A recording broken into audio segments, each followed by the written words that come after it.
Tonight, Darren cannot be here. He's got a school function, so I'm actually broadcasting using YouTube Live. I don't know if any of you have ever used that, but what it does is you can do a Google Hangout, and it streams to your YouTube channel, and then it automatically posts, and then you can go back and edit it.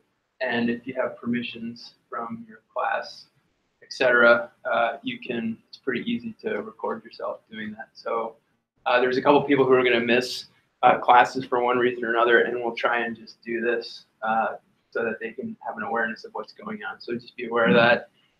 Also, it's a pretty good tool, actually. But if you're viewing it, there could be long stretches of silence, where people are reading or doing the activities, and you can't always get the action on there. So that's happening tonight. We also have, we're going to watch a short AOE video to start out with. One of the things that I thought that I know I can do a better job of is getting some multimedia examples and incorporating that into our lessons. So we're going to watch about a 10-minute video. Then we're going to have a discussion about the reading that you did. We'll take a break, and then hopefully we'll have some visitors. Some of my students will come up, and you'll be able to talk to them for about 45 minutes. And the way I'm picturing it right now is that we'll have one kid per table. We're supposed to have 3. And depending on how you guys think, if you want to talk to different kids, you can do that. One of the girls who's coming up, I always knock on wood when we have, I don't know if they'll arrive. You're always, I'll believe it when I see it. But one of the gals who's coming up, I've actually taught 2 of her older sisters to, and her dad's coming up. So it might be interesting to talk to the dad about his experience as a family member, seeing personal learning. We'll take a break after that. I'm going to ask you to reflect on it, and then you'll have some choice about what we're going to do next. And then before we leave, I'd like to get us prepared for our next class, which is March 8th. So it's 2 weeks away because we have the school break. So just get people kind of squared away on where they need to be when we come back. And when we do come back, I'll talk more about this later. Kate Tolan from People's Academy is going to come up and present about proficiency-based learning. And she's kind of an expert on that. So we'll have her talk to us about proficiency-based learning. Any questions on that? Anybody have anything come up this week that was interesting, notable? Nothing? Yes, ma'am. We got an email, all of us, for the courses for this summer. Yeah. And I just want to put it out there that one of the courses is taught by Sam Proud, who was my mindfulness professor here 2 summers ago, and he's doing a course in Costa Rica. I know. Please come, I'm going. Are you going? You're going. Oh, Yeah. I was looking at Wait, is your district paying for this? Well, I will no longer be employed by the district, Oh, and right, it's right. only $800 for the course as opposed to $1,550. So no, it's 800. And your flight and then the. Well, yes, you have to pay for the other stuff, but the Yeah. course itself is 800. Yeah. So just putting it out there. Cool. Costa Rica is a wonderful place, and so is San Fran. So Good. Yeah. Those it's are- gonna be super heady. It's like sustainable education, but also like being a holistic teacher. So speaking of sustainability, I had a conversation today with a woman named Jen Cirillo at Shelburne Farms, and she's got a whole raft of programs that are coming out, including design studios that they're working with. They're also working with Vermont Learning for the Future. They have a leadership lab that they're doing, and all sorts of creative work around sustainability. And she's going to pipe more information to me about those. So there's some really great opportunities from her. And if you guys hear of anything like that opportunity that Joe brought up, please bring it to the class. Plans are starting to flesh out right now for, your continuing education. You might want to think about that. And then also jobs too. If any jobs are coming up, this is a good place to, bring those before they get on school spring. That's starting to heat up now a little bit as well. If anybody's looking for that stuff. Okay. Anything else? Okay. What I would like to do, tonight's goals, and thank you for your feedback on the Flipgrid. That was kind of interesting. I've been using Flipgrid now more in my classroom. I don't know if you guys went and watched each other's videos. But I watch them and they're good feedback. So it's kind of it's a little weird. You know what I mean? I'll be honest with you. Like I'm sitting there watching people's videos and they're broadcasting from their homes or wherever, and you just get a little. It's weird. But it, you know, people have their pets with them, and just different stuff, I guess. But anyway, it was good, and I appreciate people's thoughts. And I saw some people had scripts.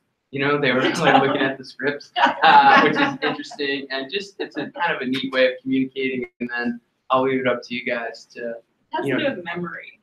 You know, like my memory's not very good anymore. So if I want to remember things, I have to use the script. I wasn't going to say any names. I never do. They always admit it themselves. But you know, people had scripts and everything. It was good, and I thought the videos were good. The feedback in particular, I wrote down all the things that you guys requested.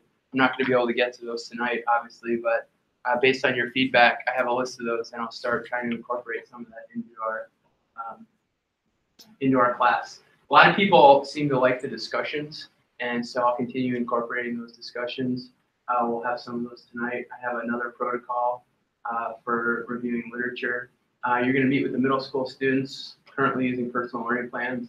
And I'm not sure if I should be in here for the whole time or not, but you can ask them whatever you want, and hopefully they'll answer. They said they all looked at the questions, and so hopefully they prepared some answers for you. And then I also have, you guys read chapter 2. I have some more information to support what you saw in chapter 2. And then there'll be some independent work time so we can plan for the next 2 weeks. Okay. Anybody have any questions? Issues? Okay. That student. I have a former student. What's that? As a former student. Yeah, so this is from, you know, here's the thing about the AOE. They put out a lot of good stuff, but it doesn't get publicized very well.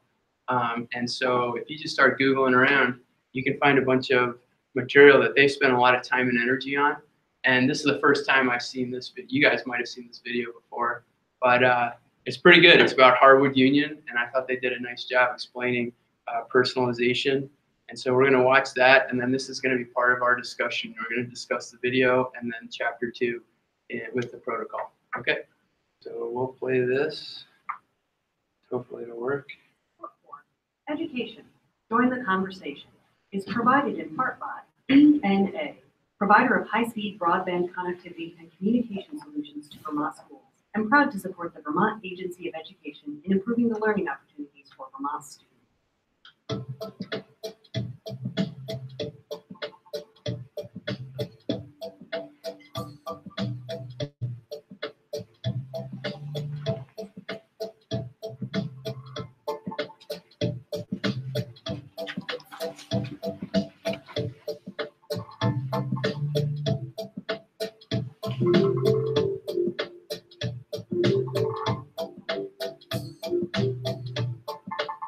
Has anybody seen this before? Welcome to Harwood Union High School. We're here today to learn about personalized learning plans. Several years ago, the state of Vermont passed a law which required every student in the state to have a personalized learning plan. This was an effort to help fit the school to the student instead of requiring the student to fit the school. It was an effort to encourage schools to engage students by helping them develop a plan for how they would bring their own interests to bear and engage in applied learning across a broad variety of settings to really help them figure out who they were and where they wanted to go with their education. What matters, however, isn't what a law says. What matters is what this policy looks like when it's put into place in school. Here at Harwood today, you'll hear from students and administrators what it looks like when this ambitious policy is put into practice in real schools with real students. Basically, what I have here is my introduction page. And so when you first open it, it gives kind of like an overview of who I am and like what I'm about. So I just have pictures of myself and things that I'm interested in. So I talk a lot about like I have a job. I talk about career. A personalized learning plan is different things to different people, but there are two major components as we see it at Harwood. The first being the action research that a student conducts about their own learning experience as they move through their educational experiences here. And so a student does research about who they are, what really makes them tick, and starts to explore things connected to that so that they can start developing ideas about plans for the future. They also look at how their education connects to that and how they want to design an education that helps them to start working towards those goals that they've created for themselves. And then the really important component is having an opportunity to reflect and be able to look back on what they've learned about themselves and how they might have changed or how their interest has deepened, and continue that process all the way through. There's a class called PFE, which is Personal Future Exploration, and I'm in that currently for the semester. And we're making our PLPs. In your PLP, you can include like videos, pictures, pretty much anything you want. It doesn't have to just be like writing or paragraphs or essays. The process of like creating your PLPs, it gives you like a chance to reflect on what you've done and what, like, if you have an original goal, what you might not have accomplished from that and you still want to go back to accomplish. So it personally, it's helpful to go back and reflect on what you've done and to kind of debrief on things that you might have missed along the way, but you can like recommend to other people of like trying, because the process of it is all really helpful. So the things that are required of students in order to graduate from high school, those are also very, very important. And having students look at the things that they're really interested in learning from their own perspective and connecting that with what they need to learn. And they may need to learn some things that they might not necessarily desire to learn, but how they learn it is entirely up to them. Obviously, we have to get the Common Core stuff done and the basic mathematics and science that we have to know in order to graduate high school. But with proficiencies, I hope that in personalized learning, that students will actually to be able to explore what they wanted to before they have to go to college. There was a little bit of pushback, I think, initially. But when they were able to talk through their plan and their goals, and they can see that some of their goals can drive their education, I think it's empowering. If I had to pick one thing that was more important than anything else in helping kids to personalize that learning, it's building relationships. Because when you truly know a kid for who they are, you're more likely to help that student engage in what happens in their learning. And so I'm a firm believer in the fact that a lot of our teachers here are really building relationships with kids and helping them to build meaning in their learning. Awesome. Yeah, we have more to add. So needed. I love it. There was a lot of student voice in the beginning, and then we've kind of been in a lull. And so one of my goals is I'm building an advisory on this process that's totally, it's students and myself. So Advisory on Advisory is a group that got together, and it's 9 through 12. We're working on like making more of a community in advisories. The way we get our class input on what it should look like or how it should be run is we just kind of leave like open suggestions. You can talk to any teacher in your advisory or any student that's involved in this small group, and we take any suggestions and try to like put them into action. Another goal that I have is to provide the support, training, resources, and materials for all of the TA teachers to feel confident and competent in doing this process, because it's new to them. Ellen Bernice, who's our advisory coordinator, provides each lead advisory with curriculum that we then distribute among all of the days. So we're able to access that information really quickly. She provides us with a calendar.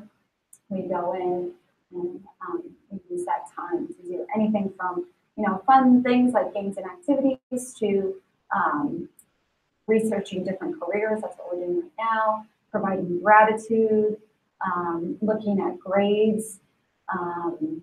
And so, for each class it's different, but those structured activities that have already been planned has made a huge difference in our advisory. So making the shift to personalized learning and really helping people understand what the components mean and how they should be implemented is an immense amount of work. I think what keeps us motivated as a faculty and staff and as leaders is, one, knowing what the potential outcomes can be for individual student engagement. And I think we have already had some excellent examples here around students who were less engaged, who didn't see the relevance of school with options, flexible pathway options, and the ability to utilize their plan and sort of create their own pathway, we saw a complete 360 turnaround. I actually didn't like it at first. I hated PFE. I thought that it was a waste of my time. And then I remember that they told us that we had to have a presentation with our parents on this. And I realized that I hadn't done anything, and so I started working on it. And over, a few hours, I realized that I really, really enjoyed kind of being a bus driver in my life.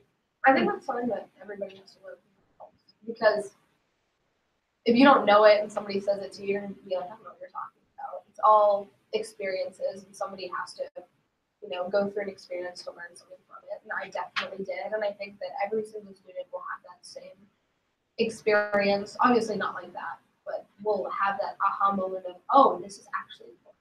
We've made strides, but we are definitely a work in progress. This takes time, and it takes effort and energy. I also think that it takes resources, and I really appreciate that my school and my administration and our school board provides the support necessary to have a position like mine that can bolster and support people to be able to be more successful at this. And the final piece is it's really, really, really important to have student voice at the table at all times. Student voice should really be the thing that we use to guide us, because if we want kids to really own and embrace it, it needs to come from them. They're not going to embrace something that I create, but it's embrace something we co-create.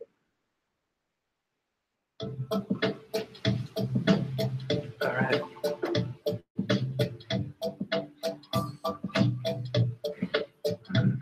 So if you could just maybe talk to the people at your table, just real quick, what are your initial reactions to that piece?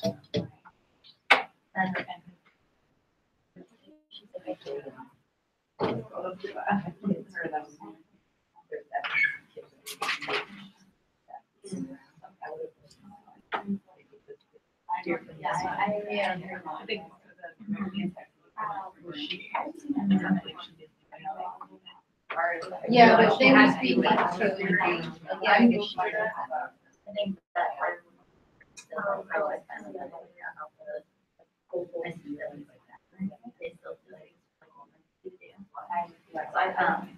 so when we such a great opportunity to have a peer, two peer leadership sides that are like seniors that are always there, right, at Tuesday weeks, group building activities. Like Fury has such a good structure. We just have to like link those activities to the so there's that. They really get to reflect after those activities. Often, like they'll do a really cool team building activity, and they'll like verbally reflect after, but then it won't be like cemented anymore. And so they just need to put it together. Like put it in a field and the strengths. We already have so many good things going. But we don't have a pressure. Yeah, like we just want to make sure we capture that and make sure they continue to reflect on these things, because we have great activities. Yeah. Okay. So we're going to continue. We're going to continue the discussion here. So there's a couple things. First of all, I realized that the protocol that I selected, we're going to have to, I don't know if it'll work because we have 8 people instead of 9. And what I was hoping was that we'd have 3 groups of 3. And it's called World Cafe, where you form 2 or 3 groups, and one person is sort of the leader, and they take notes and summarize the meeting. You talk for about 5 minutes, and then 2 of those people rotate out. And so then the person who's sitting there taking notes gets 2 new people, fills them in on the last conversation, and then they start a new, right? But I don't think that's going to work with the numbers that we have tonight. We will try this protocol. I thought it was sort of an interesting one. So instead, what I'd like to do is to break into groups of 4, right? And there's 3 things that I would like you to be talking about. One is the video that you just saw. And you guys can take the conversation wherever you'd like to go. But one of the things I would be looking for is the language.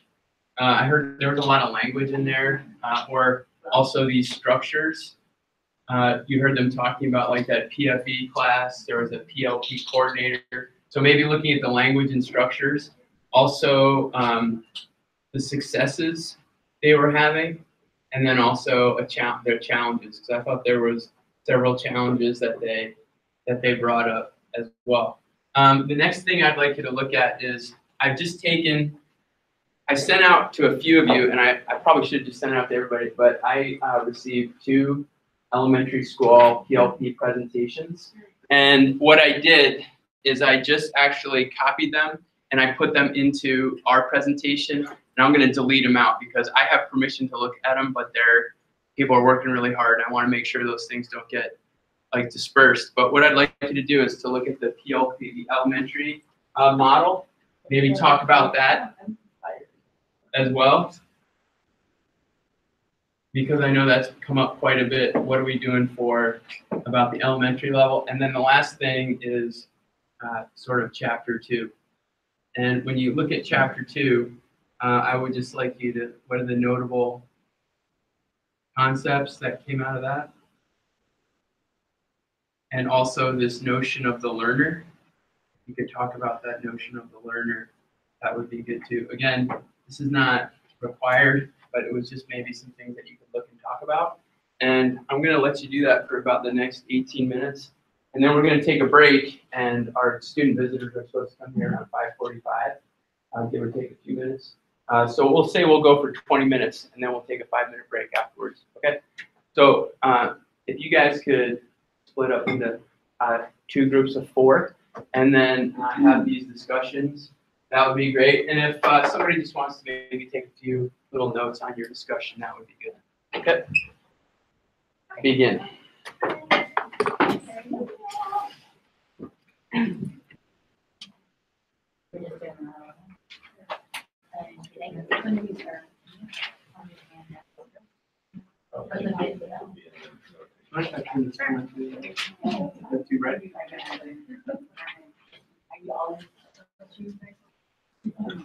I've been looking at it.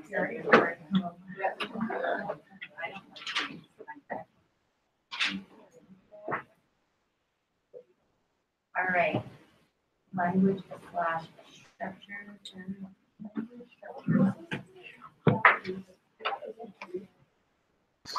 Yeah, I don't know.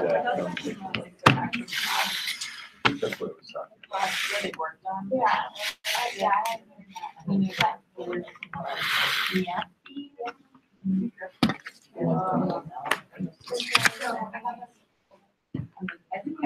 with the like class, right? They were actually classrooms, they had to work on their field. Yeah. Oh, okay. Well, Was that like advisory on advisory? That was another one. They had like advisory for advisory. Or on advisory.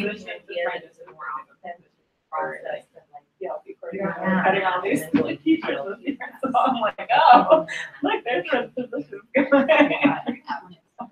Yeah, I think that Position for a PLP. the structure is so important, especially at all levels, but where they have to be using the field, middle and upper grade levels, to help the kids be invested in it and having that support there.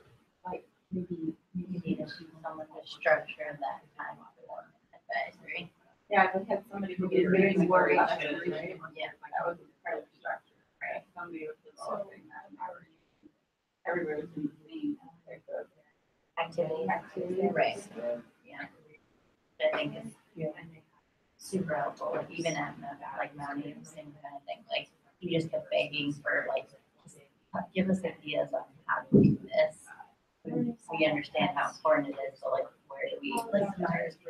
That was prior to TLBs, that was just like advisory. And you mentioned the seniors kind of mentoring the younger students in Right. the district. Did they do that as part of the peer leaders? They do that as part of the learning process as well, or? So just last year was the first year that we started the PLP process with our freshmen. And so seniors before that, peer leaders, Thursdays and Fridays would come in just do fun activities, group building activities. And then last year, they were like, oh, we also have to do PLPs. So whenever there's anything to do with the PLP, the teacher's gonna do it, I'm gonna do it as opposed to the seniors. And So we kind of split that time instead. So we still did activities, but then there were PLPs instead. And the kids like hated it because there was just like, oh, no, PLP Sunday instead of like this fun team building activities. And it was like, I was that guy, and the seniors were still the cool one. So it was like, but like the seniors, once we get there, like currently the sophomores are the highest level that have PLPs right now. Okay. Because it's not like a graduation requirement until they're seniors. Okay. So once they become seniors, I think it can flow a lot better. Like they could take on doing this PLP process with our kiddos. But right now, they're just trying to figure out what it is as well. Yeah. Now, like that, challenges are like, sitting in, understand the kind of mentor in a meaningful way. Right, like, it's like, okay, this is what you said, you have to fill out your PLP. So that it's like, I even feel like when I'm like, you have to reflect on your goal this semester, they're like, kind of like, this again, like, instead of like, amazing find a moment that is really awesome. And then you do it. And it's whatever it took for them to get on.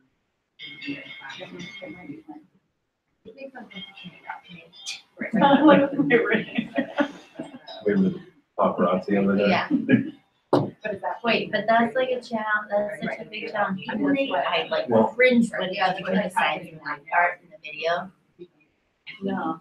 It was like, we still have to do like science and math classes to graduate, but then we can like choose. And I'm like, that's always the thing. Why is math always separate? Why can't it be like part of everyone else? Right. But it's still like, well, in that grade, and they don't have that. Like, there are all these things that we're so separate, and that's a challenge I think of PLPs, and I'm always trying to be like, no, this is problem solving. That's a huge part of like personalized learning. But why do we keep drawing it? Separate. Yeah, that's what separately. And So that's what you said. that's all we do in math classes now is like collaborate and like, Yeah. and there's self-reflection and like we're doing all the same things. But it still feels like it's a requirement for kiddos.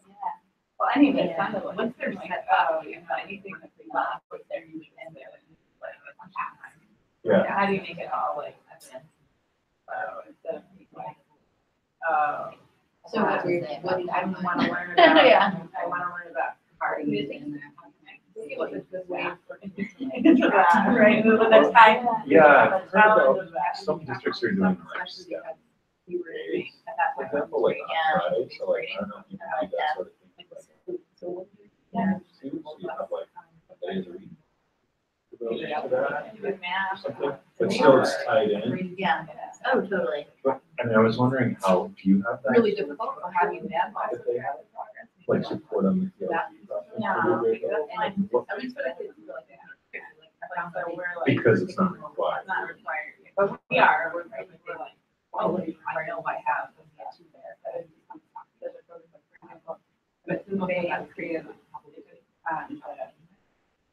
transferable skills, I mean, the high school they agreed on what we're gonna be doing, and now we're just, we just have to do it, because we had no input on it, because that's what they wanted. So there's like certain things, like they create stuff, and then in elementary school, we have to do it to support them. So it's kind of like, okay, great, you guys have all these real issues with data and developing all this, and everything, elementary school teachers can prepare because they didn't know input on this Yeah. stuff. So it's very consistent. Do you have access to like mentors? So I What field? Like, I haven't seen more of them. So there are different schools. so they're different sites completely. Different completely. Like, So they wouldn't be able to do that, like, I was doing the middle school was like 4 miles away. Not, we're not like, easy access. I mean, we could do like digital. right, Google Hangout and Yeah. stuff. You're saying like that model. They Digital have. stuff. So could, on that note, should we just move into the elementary stuff? Because you guys looked at it, but I didn't get it. Yeah. Want to talk about it? Did you get it? No, I didn't. they're doing, I just heard.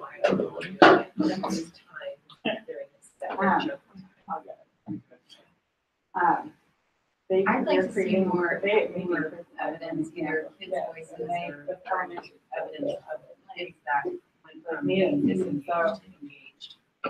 They have it all up, Yeah, that was what I would like to see.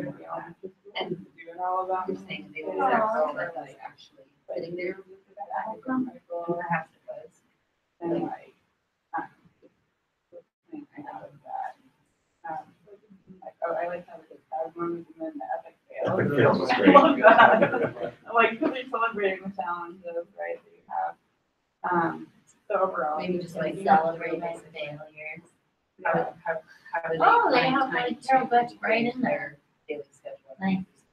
How So I much just time felt does it like take to set up? they, like, I'm like, what is hard to do at elementary school, but like, classroom treat are your students all the time, they got to learn about like how to interview.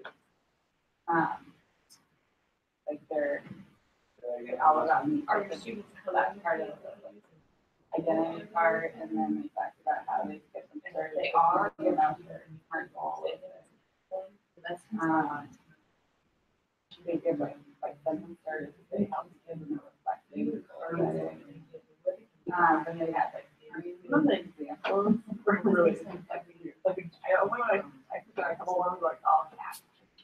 Oh, yeah, I just clicked on I one. clicked on one of them about like they try That's the one I'm on right Oh yeah. I mean they're not that. Right. Third grade. Right. They can do something, they're ready, right? They Eight and do nine. something about, like, they're doing some stuff to get, so you know that they're thinking about this and that. Everyone Yeah, wants you to just do have it. a video or like Yeah. hiding it? Well, I mean, I'm writing this down, like, how would I answer? Well, that's what I could. Yeah. I mean, I'm teaching you this. I can get it. People. Most of the people I have to sort of- Oh, there was one really weird called the cat. Oh, yeah. I love it. Yeah, it's all about. But how cool but I- for kids to look back at this when they're like teenagers and be Right. like, I was a crazy I cat was in a lady in meeting there. this week where somebody said, what about literature? I got English language arts, right? And this person called Anyways, literature, I let's just- teach literature. I thought And it they're was like, saying, oh, well, we I can't can- leave literature that's behind. what And I definitely. Yeah, I think once you have the way of template, studying pure you Yeah, know. well, the kid in me just And started I never win an like, my argument. all about me. I think they can Right. get it. But, you know, literature is great, And right? they can But have our kids are using social media. And, I mean, we just had an election that was thrown by the Russians, right? Like people organizing rallies that was driven by. Which is really. What do we teach our kids? Yeah. What are we doing? I mean, is it reading literature? Or I reading- actually dealt with that this week Yeah, because I can we like put the Black Lives Matter flag. No, it's awesome. That is A really couple of our students were like, they saw like GIFs on with that embedded into it. So they made to talk about it because they're just seeing all of this, you know, fake news, you know. Right. Well, the other thing is if you look at Black Lives Matter, scroll down, wait to see what's on the bottom. Right, where the party Frustrating going in, for them, doors, because like you have to get. and when I say worse, I have Yeah. to say filter out there. I tried it too, it was exercise. Oh. Yeah. It's a website. You know, I just- Yeah, free website, and you just like can sign up for your class and they get their own account. But Yeah. if they get it right in 5 seconds, And we're they sitting still there, get credit for it. That's read good. literature, and the author's craft, which is great. Don't get me wrong. So- How's that helping the kid? Was Just last watching like we talked about racism Dreambox. across their You just started using Dreambox. and their friends sending it It's to in them. that And how are they program. supposed to react? So anyway, They go you know, to that's- our website, you know, what does it use have to it, do with and it's, PLP? I guess my question. I guess it's individualized learning, and And it's kids got need a to read similar the thing, algorithm and, to, they need to do citizens of the world. Yes. That means right now. to SBAC, and then it like gives them questions based on how you answer the other question. So, Oh. and there's certain amount of games they play, and so like if the kid goes to just the games, like So that, anyway, that one of the it's blanks, so you interesting can't to click on hear. it. Yeah, 'cause they're And getting. you have to like do 2 lessons before they can go back to the games. Working on. And I feel love it. never, you know, I absolutely Love just it. get the internet connection. I don't think No, we're able to spend like Homework. 45 minutes on it and drop it. Wow. What's that? I did something. Well, I just think that, I mean, that's just personal. Once you said like there'll be like 2 lessons before going back. Yeah, the one before that, they used was, So, but anyway, if you have oh, a it's chance. super, it's a super popular one.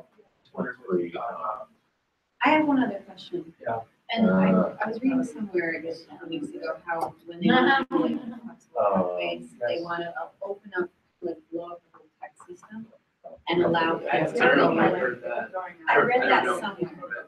No, you know, and I Yeah. went to the text center last year and so and You know Jason? Jason.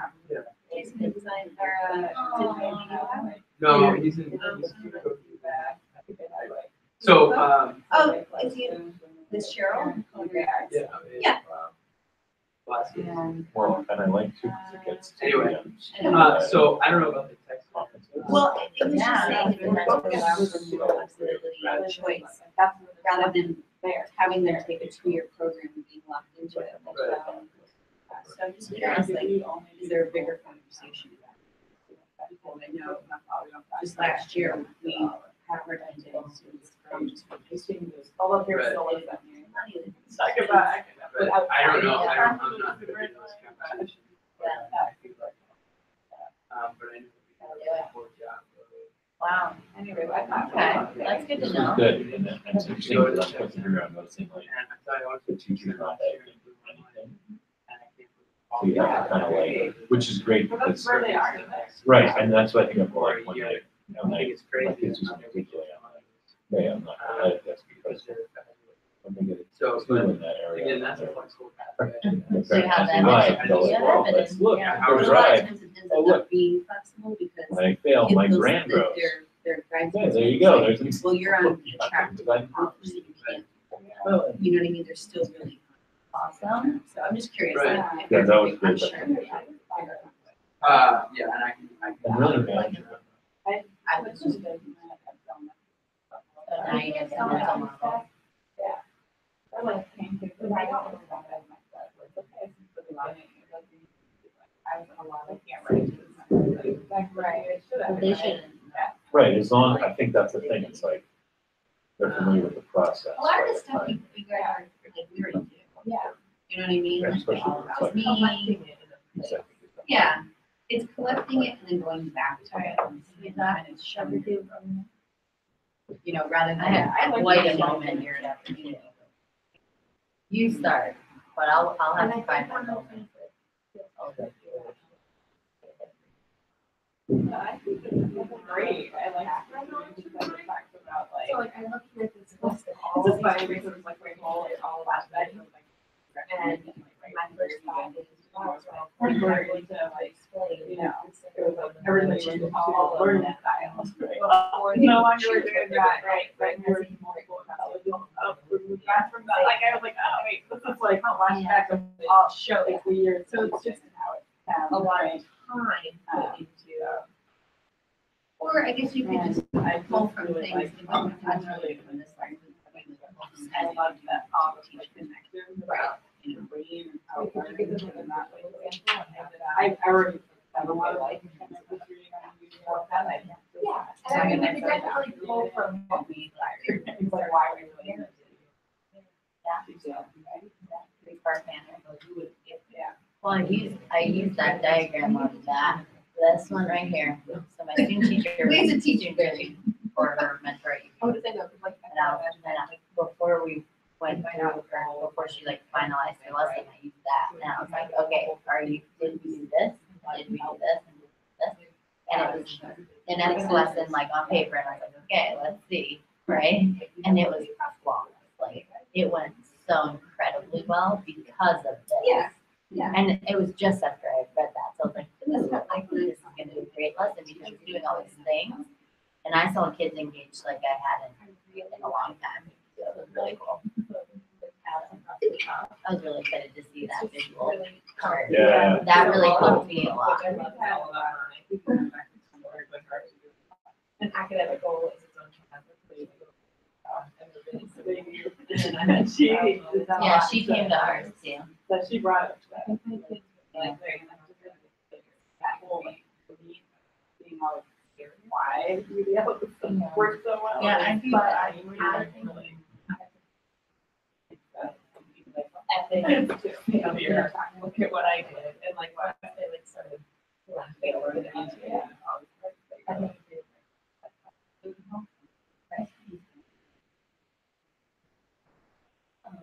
have some totally, but one thing that stood out to me was, but I have others who's. But I'm not used to that. I did good, and that's a standard. Differentiate between the ELP. I do have to, like each person has their own curriculum. And if you focus on like ones that need the special, like there was a video in one of your things for this week that showed like, yeah, when you say teach to the average student, Is he holding like, it? that's the same thing as trying to like giving people with a wheelchair access on the sidewalk, and then now the lady with a stroller can, and like, or like making a dinner for everyone who's gluten intolerant and blah blah blah, and then everyone still gets to enjoy and like really. I like thinking of it in those ways. Like, yeah, I'm not easier to teach to one student for sure, but putting that back, that forethought of, am I hitting those three things? Is it accessible to everyone? Do they have access to it? Makes that 80 minutes like a different ballgame for sure.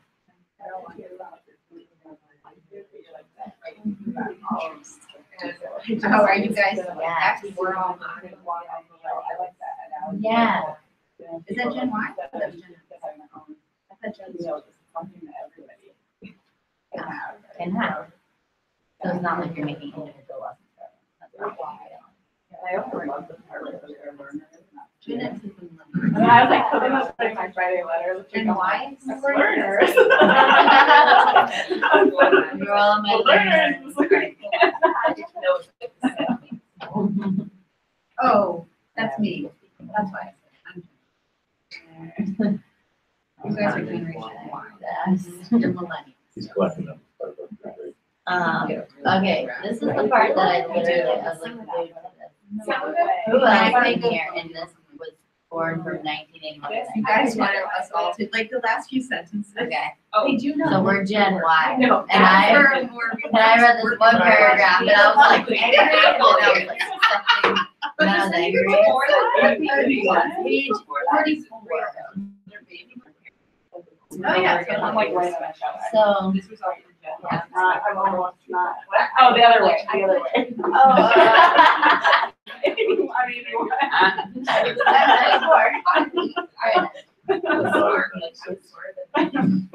The other way. so she fits, if she was a teacher, this is what she would do, like, it's just, they have a generation of Like an entrepreneurs. inflated ego. I like to work nine to five in one job or career. You can see many of them doing their work anywhere they're Wi-Fi, they can expect to have a voice and be listened to. They have instant 24/7 access to information and be assertive about what they know and find on their own. Traditional schools seem archaic, their baby boomers told them over and over again that they were special. This resulted in Gen Y expecting the world to treat them that way. They do not live to work, and they prefer more of a life work environment. A lot of handling, accolades. They're going. I just was mad, and then I was like, They are. oh. How long did it take you before you like went from that to like? You know, like 20 seconds. I mean, there was like. I sent this paragraph. I just picked it, I was like, look at what I'm learning about. This is us. Yep. Here are the directions. But it's so cute, and I look at Michael, like, who, like, I love to death, but are in an older generation and are teaching a different way, and it seems archaic to me. And I'm the one that I feel like is doing what is right, and want an accolade for it, and a handhold along the way to figure it out, you know? How do you see them? Direct instruction, they aren't trying hard enough, and that's why they don't. I'm thinking of this one person that's 6 next to me in the office. When you compare yourself. So you still see people lecturing? In my department, yes. My department, and it's because, well, I read a lot about mindset, a mathematical mindset, This is a waste of money. Or the field of mathematics. But I don't. To restore it. Yeah. Hey, what's up, guys? So, Anyway, I'm glad you felt the same way about that. I was just like, is this my horoscope? It's like 7 days horoscope. It's like party, but it's like so true. Yeah. all right, you guys, maybe 2 more minutes, and then we're gonna take a break, and then we'll have the students come on in. So yeah, you guys can wrap it up, and then we'll come back at like 5:50, a little after 5:50. That's all right. Gonna get some. They got some jackets off. You got some? Yeah, what? Yeah, whatever. Did you guys bring devices at all? Yeah. Okay, cool. The only thing is about the Wi-Fi. I'm not sure what the Purple and I. with a capital P and a capital K. Yeah. Okay, and the other. So you have your phone. Yeah. Have you dialed up your PLP before? Okay, so why don't you just put your jackets on the chairs. You guys are right on time. Thank you. Yeah.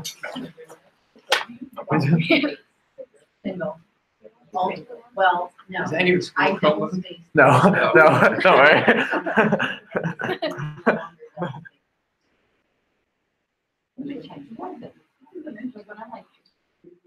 Josie interviewed me the other day. Yeah, man, that kid grew up, huh? Holy cow. She was like 20 times more professional than I am. She just went to Ohio University. Yeah, did she like it? Yeah. Did she get in there? Or? Wait, is that where she wants to go? Well, she was looking there, and we're still waiting to hear back. Oh, that's a long way away. Are you from? You're not from Ohio. No, we're from Illinois. Is that her first choice? It might be right now. What town is that in? Where is that? I don't even know. Like, near Columbus. Oh, okay. Columbus, Columbus is supposed to be one of the best places to live in the country right now. Oh, yeah, because, well, I was reading something about, the guest. I was reading something weird how Columbus either has Click like this preview. booming fashion where like the young people come in, like a super hip town. Oh. And I don't know how big it is, but it's got the State University of Ohio there. And it's supposed to be a really good place to live. Capital. She was visiting a class the other day. Yeah. Which is. Yeah, that's awesome. How long does it take? Did she fly out there?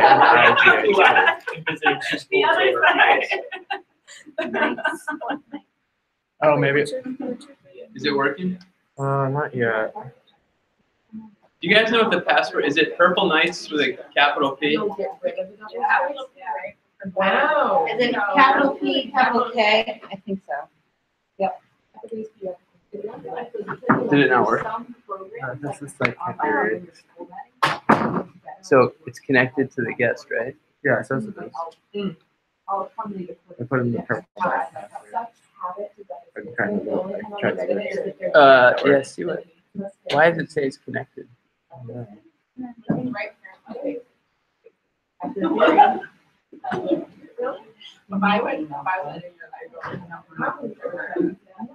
Okay, so what about that?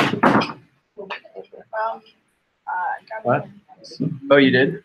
Yeah. Capital K. Capital K N I G H T S.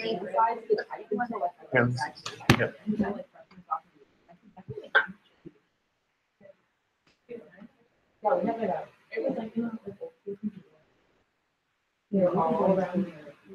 So I'm just gonna get out of here.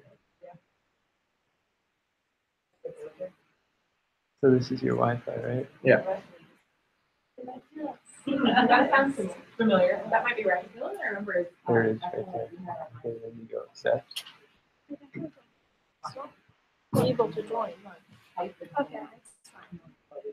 Okay, and then see if you get it. Let's be real. Is yours working?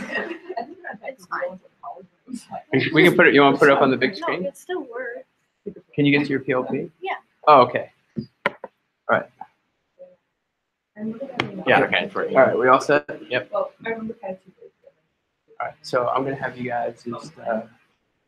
We got a little bit of time, so there's gonna be like 3 tables, and you guys can just split up and answer questions. No, I think if we have 2 people over here, 3 and 3, that'd be good. We'll have That'll be good. Oh, this is, yeah, so 1 person is not here, and so I'm doing a Google, you know, you can do that Google live stream, yeah, and then that goes up to YouTube. Okay. So, Well, you can't be. Right. you guys just have, they just went to take a break. Okay. Let's see. Thank you very much for coming.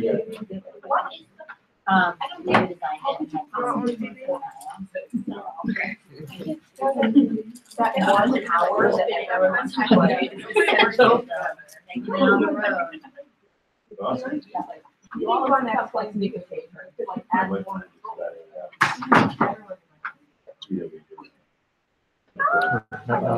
We want to get a van as well.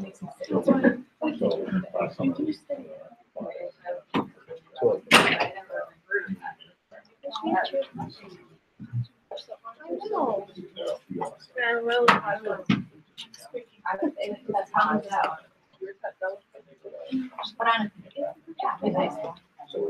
Okay. Right. Okay, guys.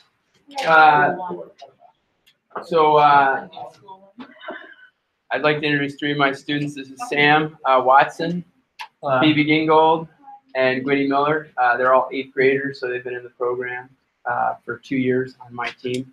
And I think what we're going to do is we're just going to have them split up. They have their PLPs on phone, or Sam has his on his Chromebook. And then I think what we'll do is you guys can pepper them with questions. Hopefully they'll be able to answer them. And then maybe we'll rotate around after about like 10 or 12 minutes. And you guys can talk to each of them. And then Jason is here too. And this is Phoebe's dad. And as I mentioned, I've taught 3 of his kids, all 3 of his kids. I don't think you have any more yet. No more. And so his oldest daughter is actually looking at colleges now. And then Lily is the sophomore, and then Phoebe is an 8th grader. So if you have any questions for Jason about his experience as a parent, I'm sure he'd be happy to answer those as well. So Gwynnie, why don't you start right there, and Phoebe, you can start right there, and Sam over here. And just any questions you want to ask them about their experience would be great. And then we'll rotate in about 12 minutes.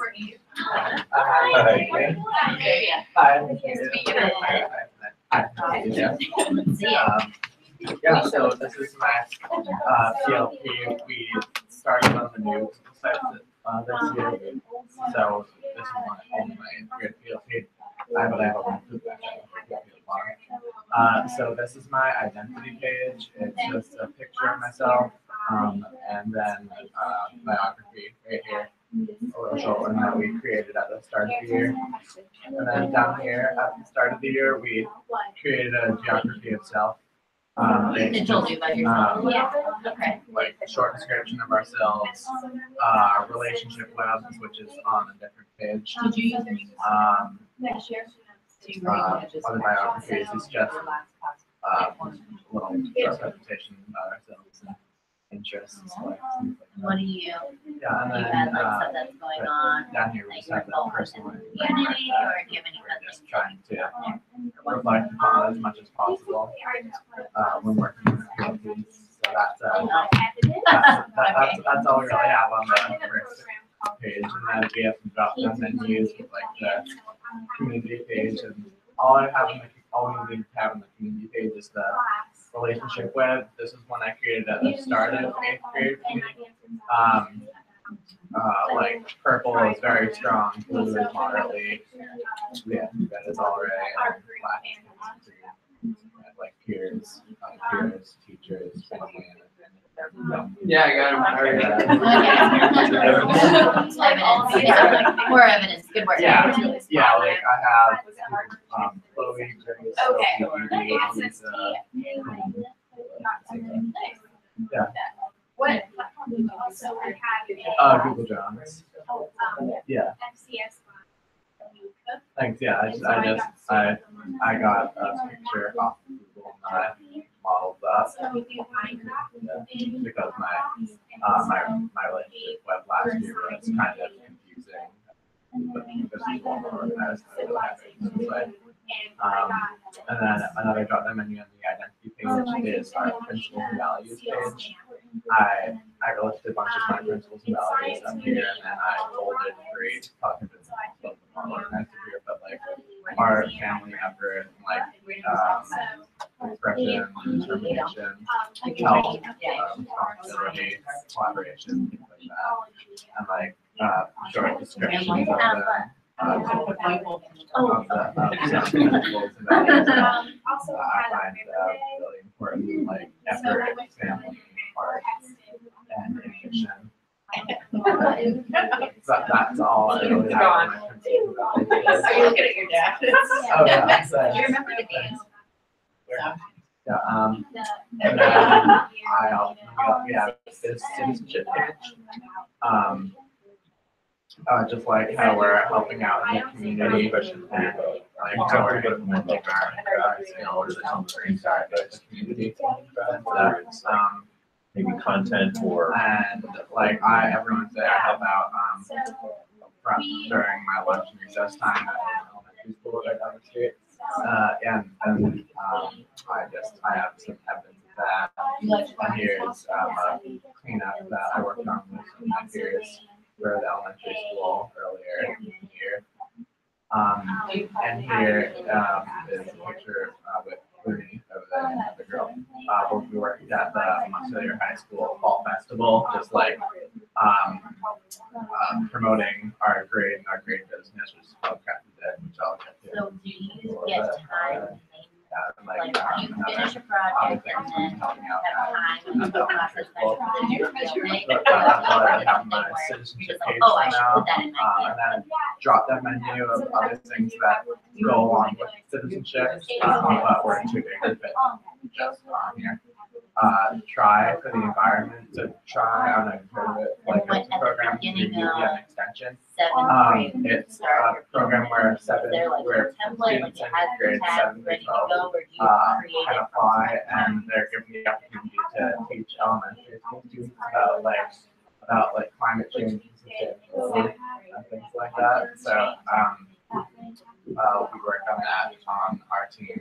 Well, you're doing a great job. Regularly. And I think what's awesome is how we're progressing. It started, I And think, you should 4 ask years more about ago. the tri Do you ever- program. But yeah, we were using the old Google. I have The old my Google sites. first lesson. We really struggled. So we, then we asked the kids if they wanted to do it. And the first week And after. then, but you already knew how to do it, right? So they, once you teach them, then they knew how to do it, and so it was relatively easy for you to say, okay. we're gonna I'm not transfer sure. to the Yeah, next I'm just trying to set out. Definitely some sort of And like last year was more guided, but once they have leadership experience, thing. I'm not really sure yet. And then we created a script for our first lesson. We're gonna use we have all of this.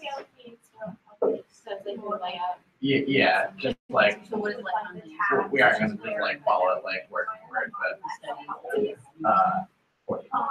Okay. and then this is our class like teaching information for try. School, just that was the form we had to fill out when we were before we got certified. And here's my certification from our training. Yeah, so we completed a full day of training at Norwich University, I think it was. Our topic that we're teaching about is water cycle and water systems and like watersheds in Vermont. And so we learned a lot about that, and we did like a 9-hour training and like modeling, like teachers like model how to communicate with little kids and things like that. We're teaching kids kindergarten through fourth grade. Yeah, so that's try. And then another document on the citizenship page. I had applied to be a legislative page at the start of the year in September. About like 100 or 120 or so applied, but only 30 got accepted. I didn't get accepted because this year they did it as a lottery program, but I put a link to my cover letter and picture after I toured the State House. Yeah. Yeah. It's a good process too. Yeah, like getting all the letters.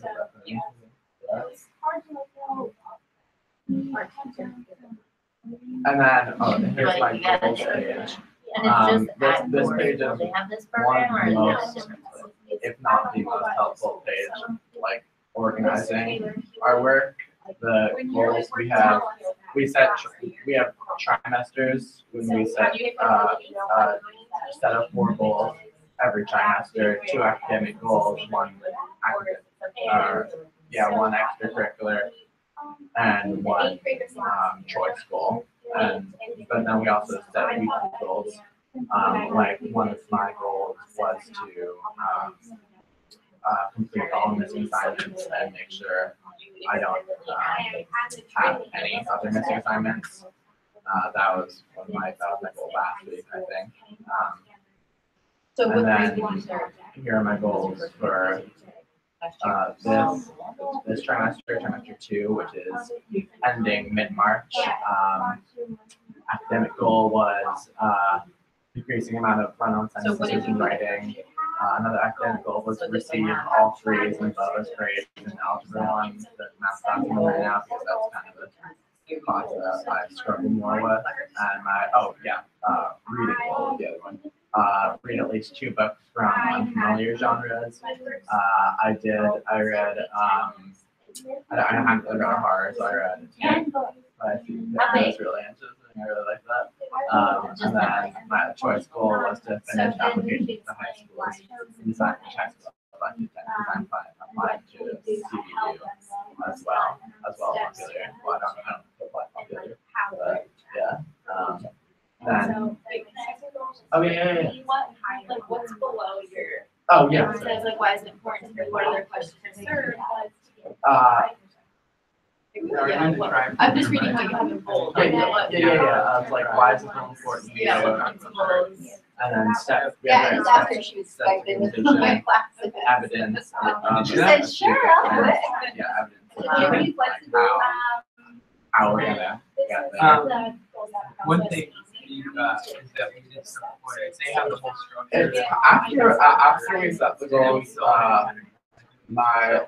lot of the people on my team and I have found it sometimes difficult to always return back to the like steps and like go right in order, like This year, follow like an organized plan, like that's the problem. That's the what's more important. Yeah, I think so.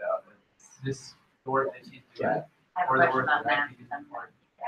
Yeah, Do you have anything that you feel people that and then here was my trimester 1 goals reflection. I had Okay. a set goals Just for wondering, trimester 1 do you think to it could help make our school craft fair engaging to the public and community, and to become more fluent in algebra operations, become more conversational, communicative in Spanish 1 lesson there, and run 5 to 7 minutes every other morning. So I noticed you changed from 10. After each trimester, we do a reflection 10 too lofty, on or our just goals. because now. We're gonna rotate. Why don't we rotate in about a minute? We'll rotate, so if you wanna talk to some different folks, Alright, so I have that, and then. You feel a little Well, wobbly. yeah, I don't have any confidence. Poor thing. So then Bigger evidence comes has a lot the of college evidence page. page, so I try to. That was a trick chair. Like, Pass the test. Here's the wheel. I have a video of me participating in our school spelling bee. Here's the wheels. Yeah, that was actually today, so I. Oh, wow. Yeah, I got out on the word uncoquettish. Yeah. What do you outside, like, is there anything Valentine's Day carnation cookie sales to help out with, for a school leadership thing that I'm on. Maker Monday boat racing that we do. We try to do every Monday. But we're trying to look at we created boats out of plastic materials and raced them with a band telling us the line, and then Force in Motion, some presentation that I made about a pendulum that I made out of hammer and wood and yeah. So I'm thinking like, talking to a bunch of adults. So. Those are template that you get, or is that, connected to screws and bolts and all those questions. so I got a pretty good grade on that, so I thought I would. And then we've been studying DACA for the past couple weeks, and we created an argument writing paper about if we had to decide whether we think DACA should be continued or not, or if it should be discontinued. I feel really strongly that it should be continued. So we do this probably at least like one essay or so every month. And we go through a series of editing, like 2 peer edits, 1 self edit, things like that. Like we have to make a counterclaim, like a conclusion, things like that. And with I think about DACA. Yeah, and then here's when I shadowed at CDU High School. That was interesting. And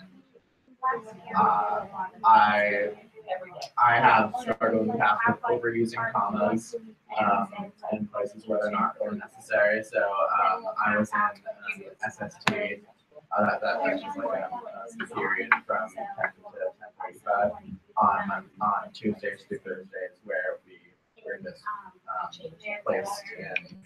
You got certified, right? Yeah, I got certified. Micro credential. Yeah, just like SST, it's just So student support time. yeah, and we got placed in.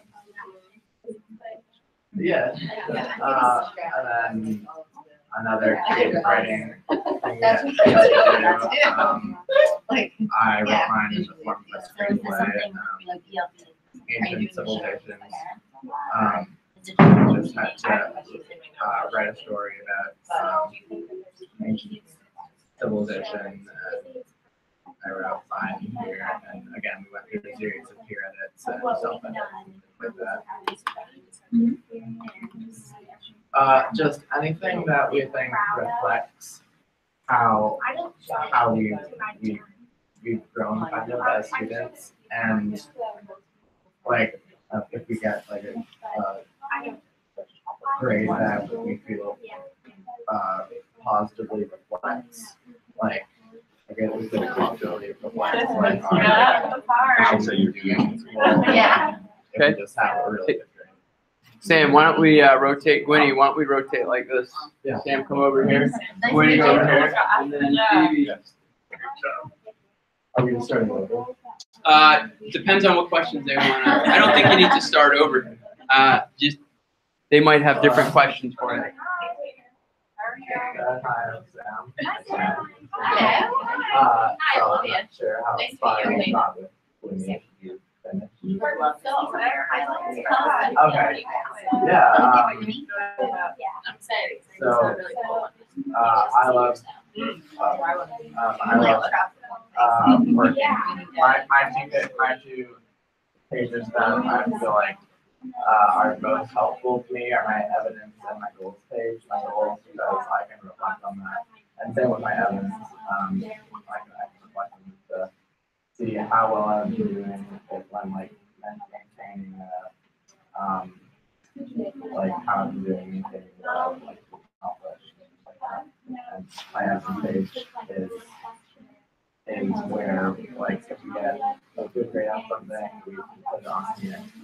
Or if we participate in something like this LMB I have here, where we think is like possibly reflects what we're trying to do in school. So like here I have my evidence page, like I have LMB, I was actually in today. How'd it go? Oh, good. I got into the top 7. Yeah, I got out on coquettish. Yeah. Tough one. Yeah. And here's Valentine's Day carnation sales that I helped out with through a program called Team Leadership that meets every Wednesday from 7:30 to 8. Brainstorming ways that we can to improve the school. Like we host Spirit Week every year, and just carnation sales and like that. We have we try to have a Maker Monday every Monday. Our teachers are trying to implement that into our curriculum, which is working really well. I think it's just like what we've been doing for it is studying boat racing and we trying to make a boat out of materials that are commonly found in their classroom, like my number use only straws and empty Gatorade bottle. And I have a video of it here. It didn't go very well. It was the weight was an issue.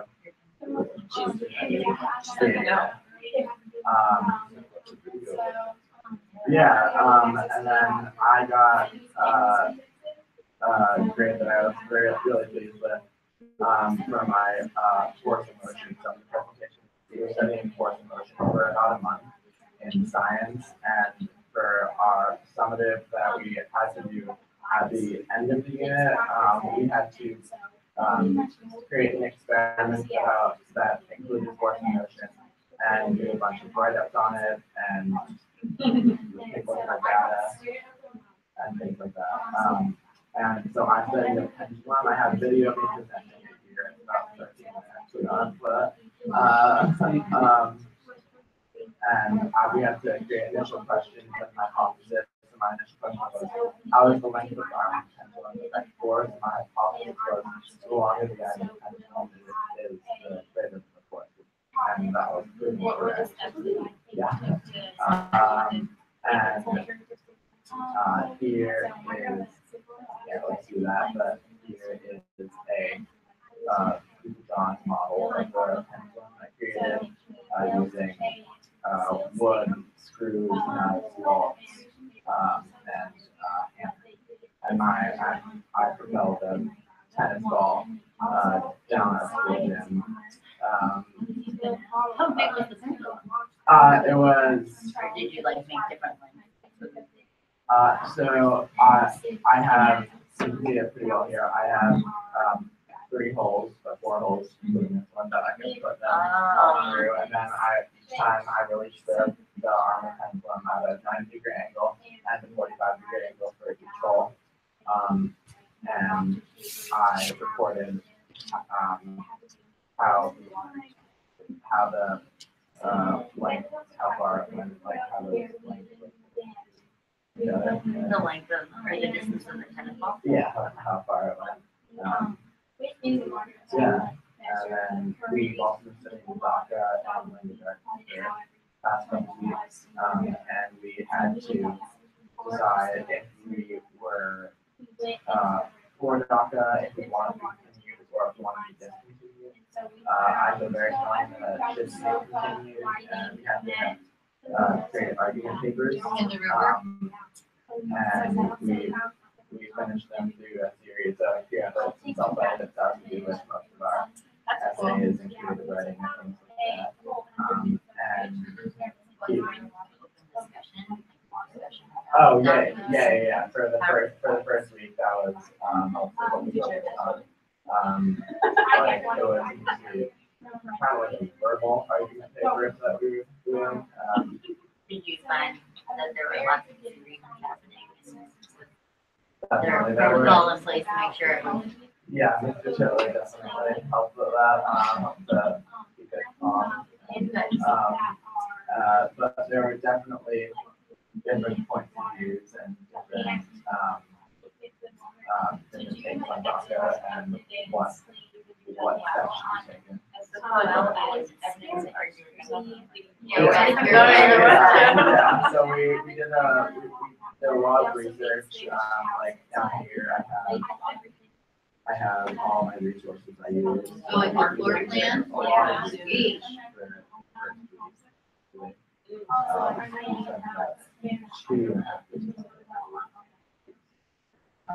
And then we flip it up.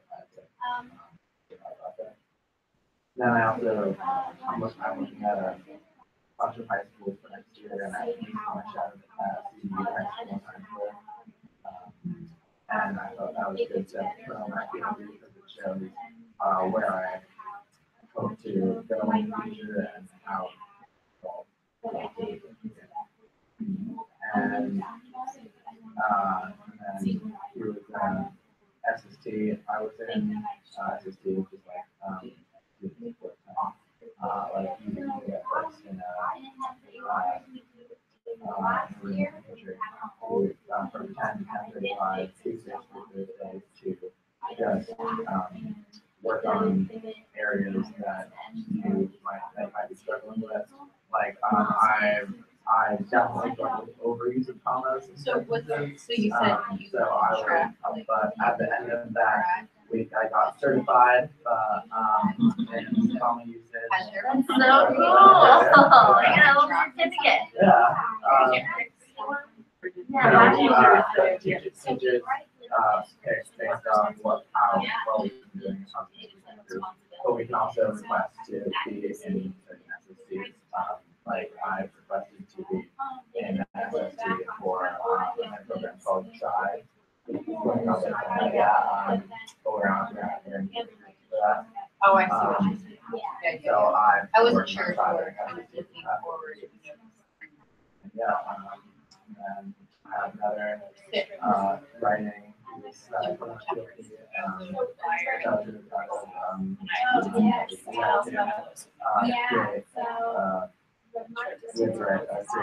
Story about You asked about my school. Oh, your fault. I was like, how do you know that? So every time you show something,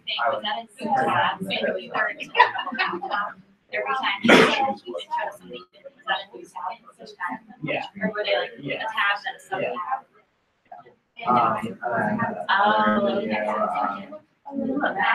Yeah, we have to create videos to show our understanding of What was your favorite part? certain narratives that we might not be so confident in. And I chose that. Are you reading your questions on the and I created Oh, 90-second video. Like we have basically instructional videos on how to multiply decimals and things like that. And yeah.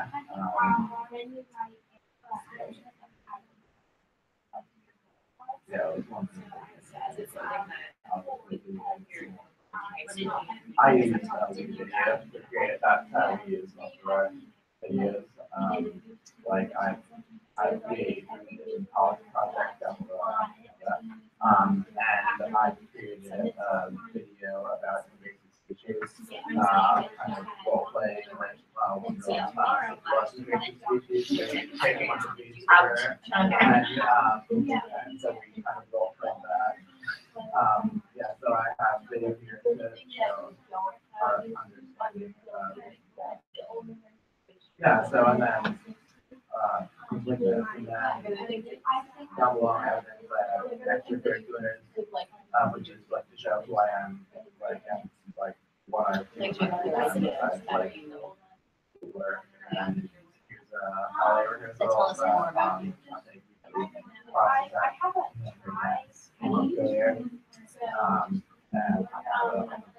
video I also do a show fire on Saturdays. And here are rehearsal videos. So did you add from that, February,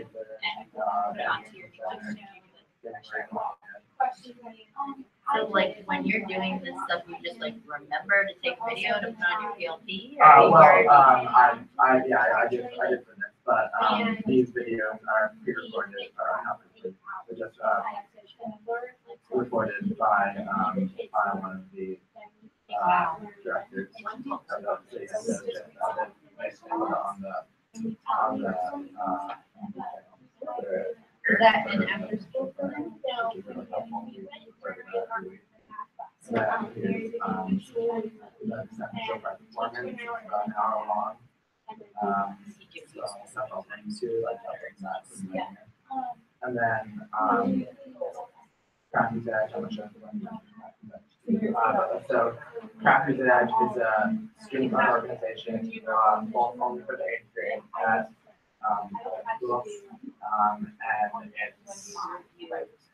it's it's an 8th grade business, like we host the craft fair, we hold monthly dances at our school, and we raise a lot of money during that, usually about $300 for the dance, which is really helpful. And then we host musical or dinner theater at the end of this year. And all of our, most of our proceeds go to profits, go to our class trip, which is to Canada, creating to Canada, to Montreal, Quebec at the end of the year. And then we use the rest of the money to donate to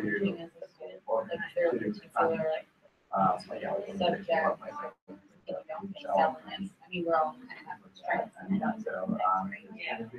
you have something like that that you set? I'm just wondering in terms of like Kirby was saying.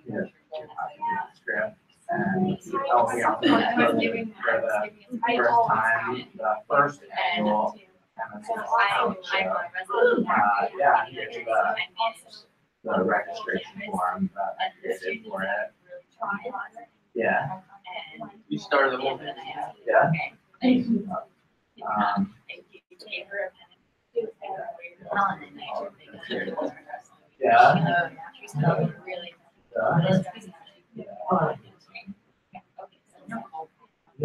I was thinking you have a lot of similar. Yeah. He's in my. Yeah. So when you were in 6th grade. Yeah. Yeah. I don't know actually. And you find being able to like set Then here's another document for our grade.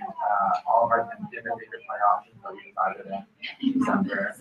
We'll go out I don't even realize I'm walking, but I have my curious things like that. then here's the craft fair. Then Every single thing, like you said, I do have to check it out. So even if it's like,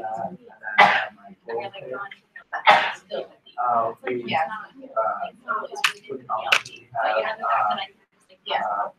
set 4 goals each trimester, 2 academic goals. About 2 more minutes and then we'll do one last rotation. That's okay. My academic goals. Got all night. You're gonna take one more of this. Trimester or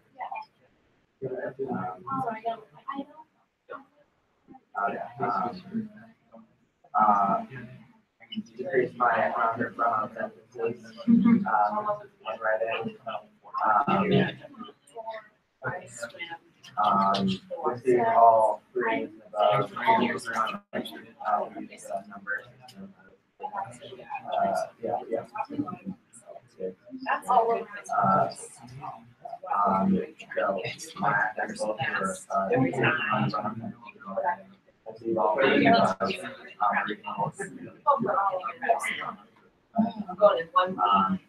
And my short goal was to finish up high school and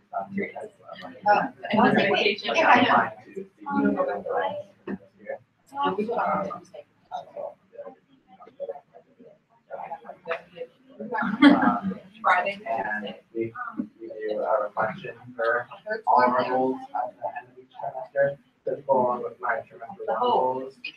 Which ones we are do nice? paragraph reflection, self-edit, just to, future teachers, to see who I was as a student and how they think I would do in the class, like if I was ever in place or anything. They could refer to reflections like this and it's really helpful. I think, and it definitely shows what your work ethic is, because go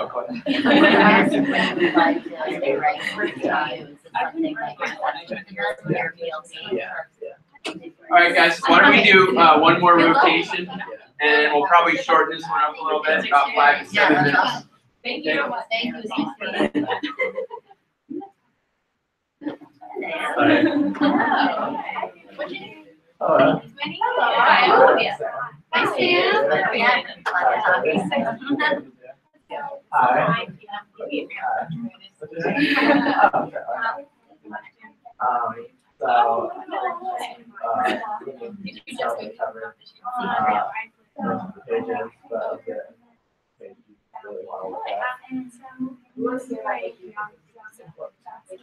Okay, so the most important goals pages that that really help me to with like my work ethic that are my evidence and goals pages, because I can always reflect on those and what I can do to improve, especially with my goals, because we create every semester specific steps to complete all of our goals, academic goals, one reading goal, and one choice goal. And it's really helpful to reflect and see how we're doing. Like my previous share with them. at our school and one receive all three above grades in my algebra class, and also decrease my amount of work and decreasing my amount of sentences in my writing. My reading goal was to read and my choice goal was to finish applications in high school. The last time I was like to finish next year. Like I was applying to CPU and take it off. Oh yeah.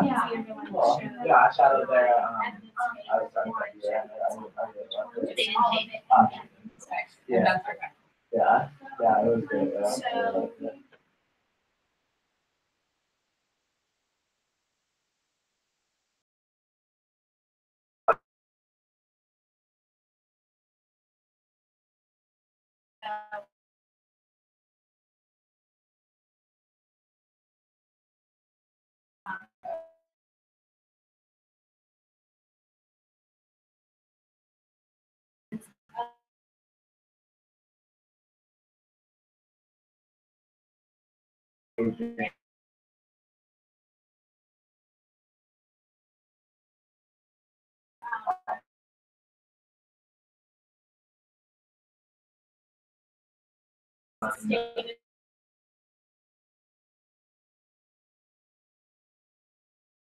Yeah.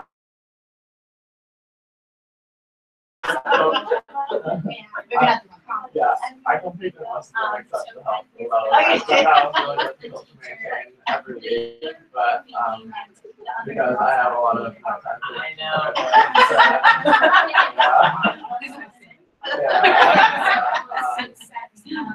so I wrote for first writing too. I plan to set realistic and achievable goals for myself that will help me.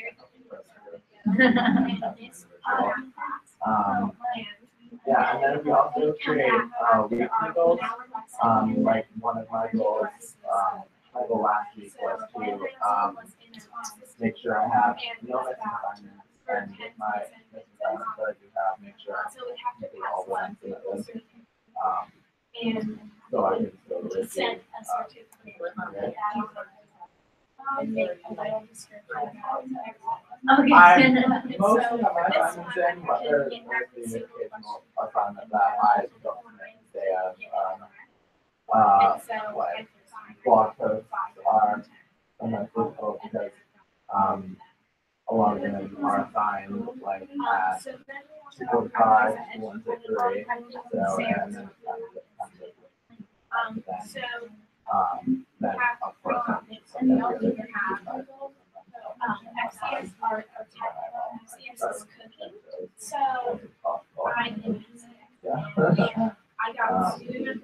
then my evidence page. I try to update this regularly. Like, yeah, so I got to today. It was pretty well. It went pretty well. Yeah, I got into the top 5. Is it just a book choice? Yeah. Yeah, I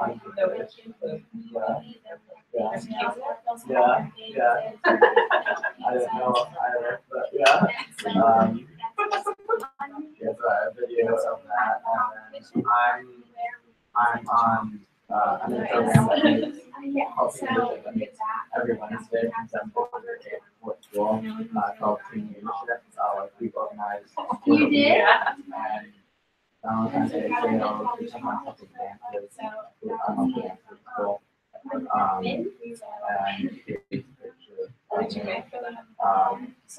delivering cookies and financial to students who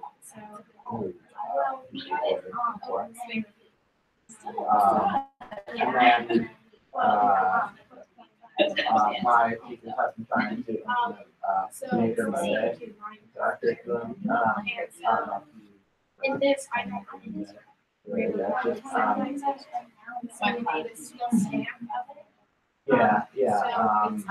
so we just we've been designing, creating, and testing those sustainable materials.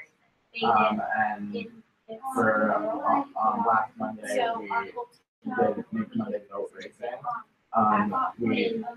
We were given one afternoon to with whatever sustainable material and recyclable materials that we could find in the classroom. We had to create a boat that we thought would float on water and once the bottle of plants and would reach the finish line before the others. And so we launched the rocket. Yeah.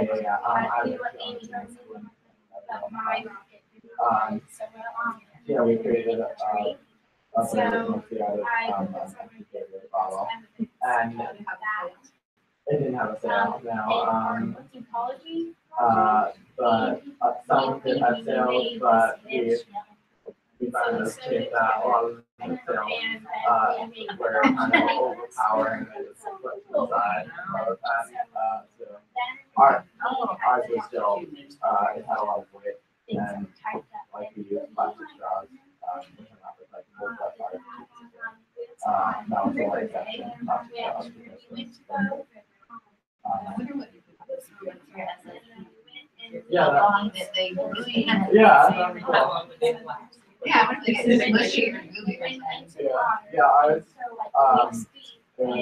they were probably about I'm not sure what to call them.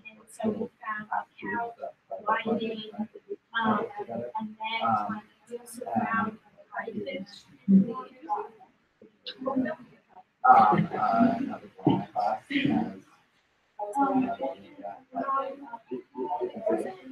Was it his trash?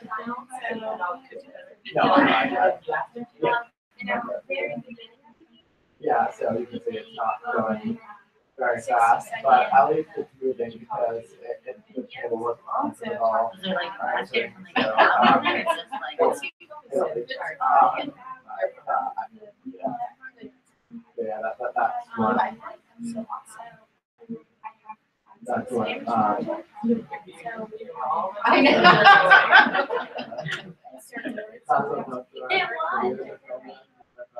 Like, we first How started did they the get fourth top semester billing and the fourth semester and then we had to create an experiment in the fourth semester and create a hypothesis and initial question and try to prove that hypothesis are actually very experiments. And I had one method to take a video. But yeah, and my project was the fourth semester one. I created my initial question was like how to select of the works. My hypothesis was that the long was the greatest course of the and I created a diagram.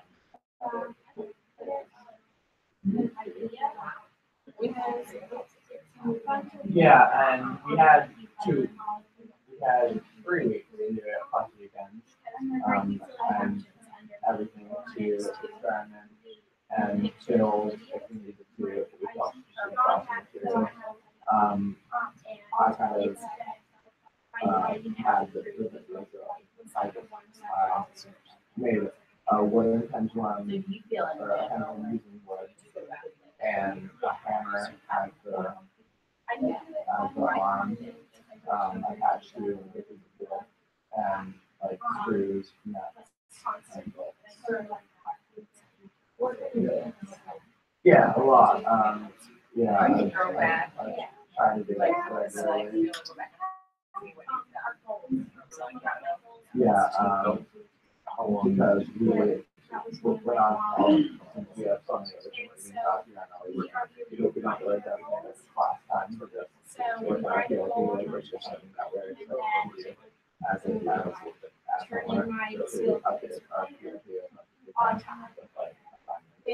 Yes, so what happens if you did well, you have what does happen if we don't like update regularly? That's just sending a message to the teacher. If they're not doing it, first question is why? What's going on? And Is there any kind of like negative consequences as opposed to? I mean, not really. If they're not updating their PLP, they're probably not updating their regular assignments either. So to me, that's just kind of a flag that you start checking in. That's sort of what the PLP is. Like that's kind of like a board choice. Either add to the PLP or not, but I think it's really great for PLP because I've applied to CBU and yeah, and I sent these to teachers to see if it really reflects who I am as a student and what I want to achieve in the future, and it's just a really good one. Another thing on my other page was students learning dot over the past couple weeks on the book. And we had to create an argument. If we did not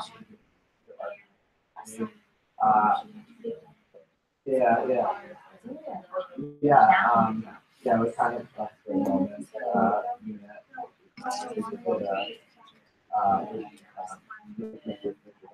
After our class, we played off the we just voted, and so we did it and just You feel when you're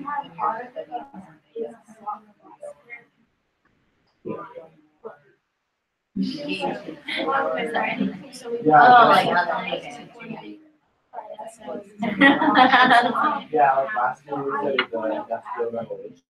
And I'm like, I definitely learned a lot, but this is really relevant, and I feel like I can actually play a part in this kind of, especially like like a lot of my students that kind of a lot of people like travel and the market is walking out. I'm like, yeah. It's It's like the protest. Wow. So we're, No, that's it's really just, like I teach it. yeah, so then we just, No, I brought it up to have a like I can tell people that I didn't run yeah. You would just have to walk. I think you make better at setting goals for yourself. You put your open all. Right. Part of that. Yeah. So I felt very strongly on the class of and like the series of creative self-edits to create arguments to why or How do you why feel not. about like the When you're trying you stuff, guys yeah, are your citizenship, and right? like you're also Right, and also the over a minute where you want to or you mixed something. right. So that could also be Our first week was just our initial study. It got like a bunch of classroom conversations and kind of like verbal arguments in class. It was all really controlled. But you did have a variety of.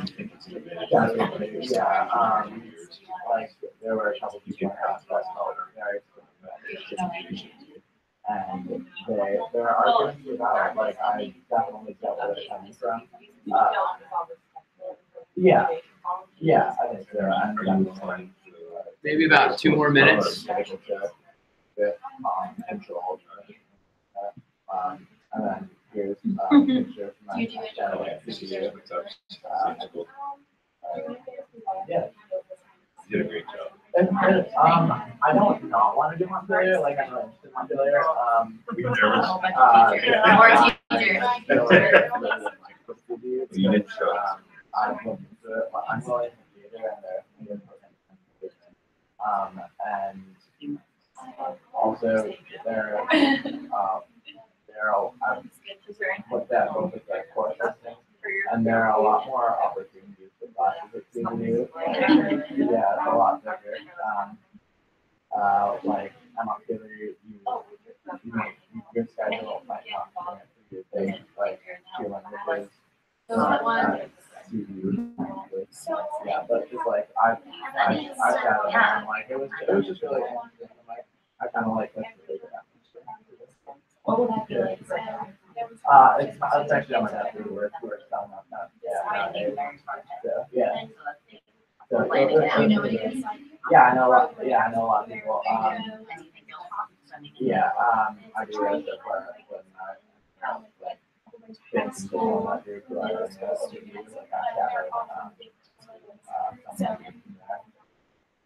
yeah, it was really interesting. But that's a lottery, so I'm not in. But if I don't play, I'm perfectly with Montpelier. Like, they have a bunch of extracurriculars. So, thank you very much to the students. It's amazing when you take them out of the classroom, what a great job they do. And I appreciate you coming up. Jason, thank you very much for bringing them up.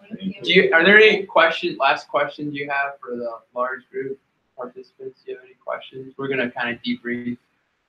Or any questions for Jason as a parent? No? Weren't you supposed to leave for that part? No, I'm just kidding. I could. I certainly could. Yeah. I'll 5 minutes and they can let loose. They can tell you the real story.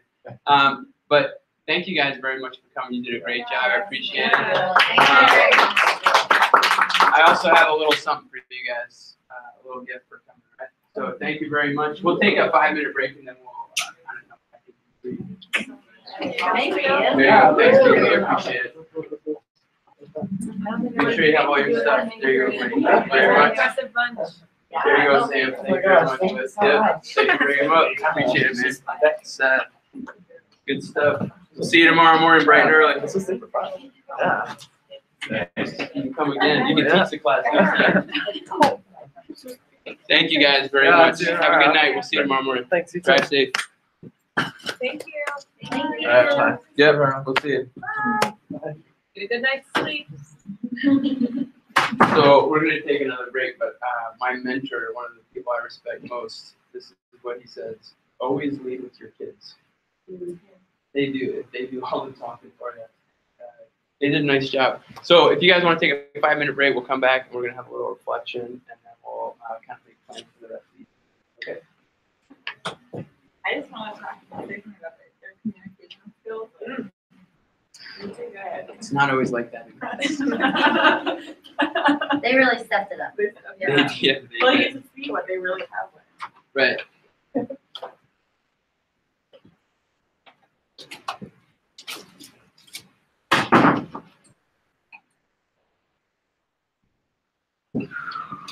When? Tomorrow? Tell me all about it. I think that's probably not going to So just take notes. Wait, where are you going? Why? Where? Tomorrow. No, where are you going? We're going to Hawaii and to Yeah, I've been to. I got married on Hawaii, and I went to Maui.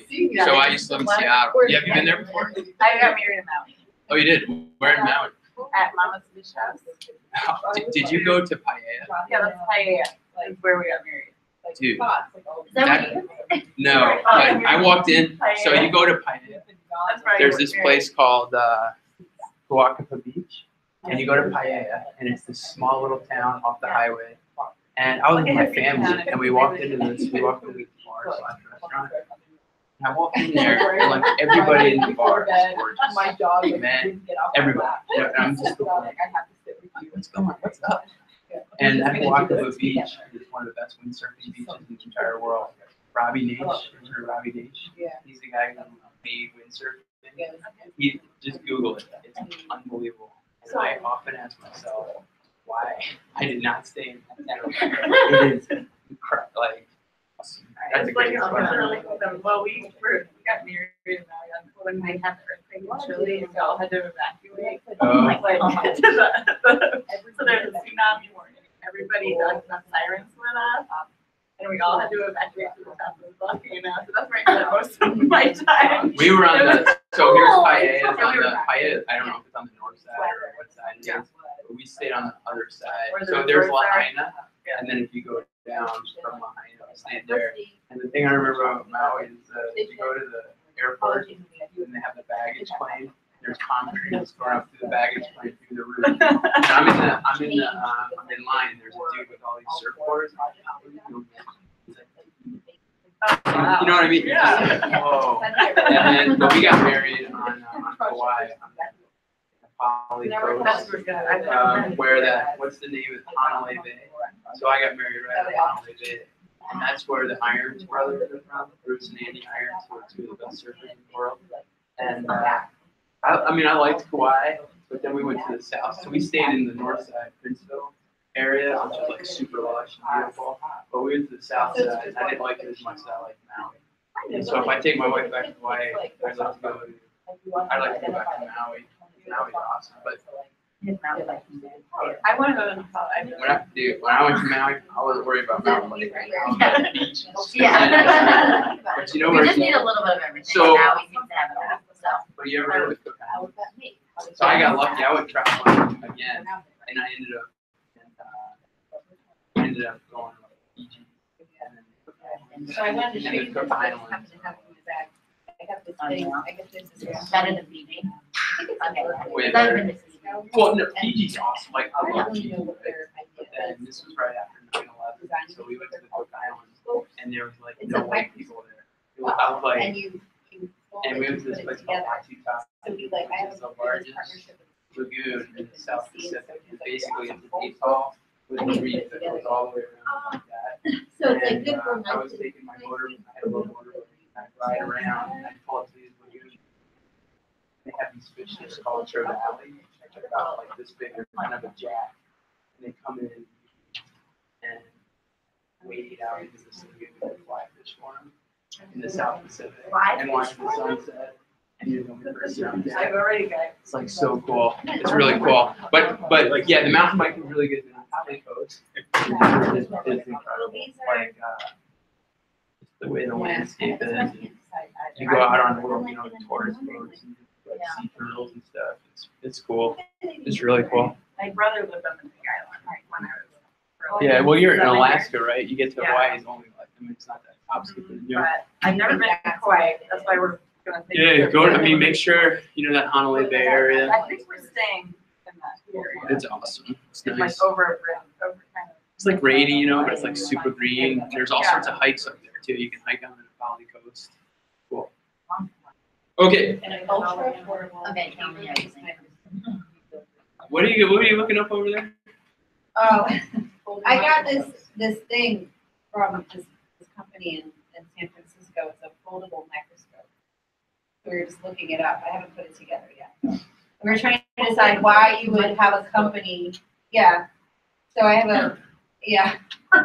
Yeah. I have a partnership with this guy in DC, a science group called Reset. Cool. Just looking it up. So, what if you could? I'd like you to just do a little writing. And I was only going to do 50 words, but then I heard the conversations, and I thought if you could maybe just do a short written response, about 100 words or less, You want this in a format? No, I mean, it's just for you, and then we're going to have a conversation about what you heard. So, yeah, you can handwrite it. If you could just reflect on the students and those conversations, that would be great. So we My family and my brother had. No, literally, what is happening? $35 for 20. Wow.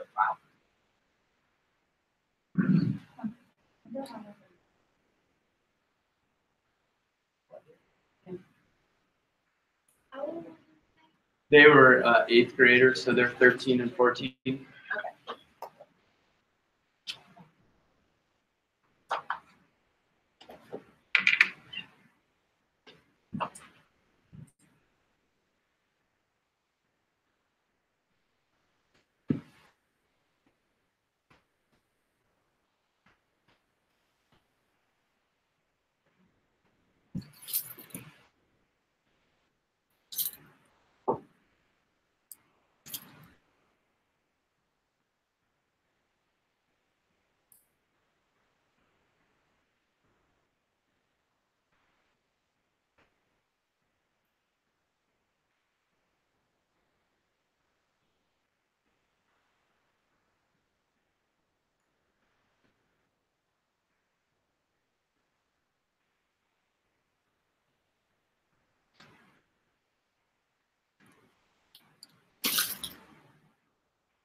Okay, about another minute.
Okay. If you could maybe share your thoughts with the people at your table for a couple minutes, and then we're going to have a large group share out.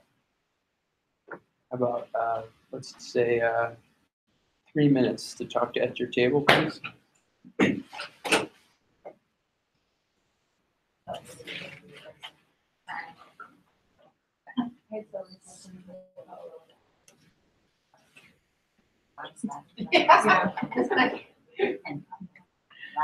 You're right. And I thought the field system was very well rounded. They did not just focus on their strengths and interests, but like you saw them in different light. And also highlighting something that was great. I found it interesting that a lot of them that have why this might be important. They all said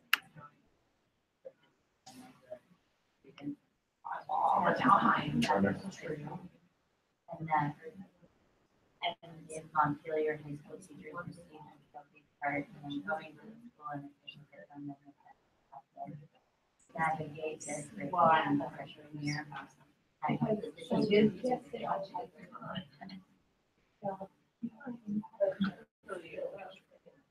how many of them were worried for a while they were trying to get into college skills and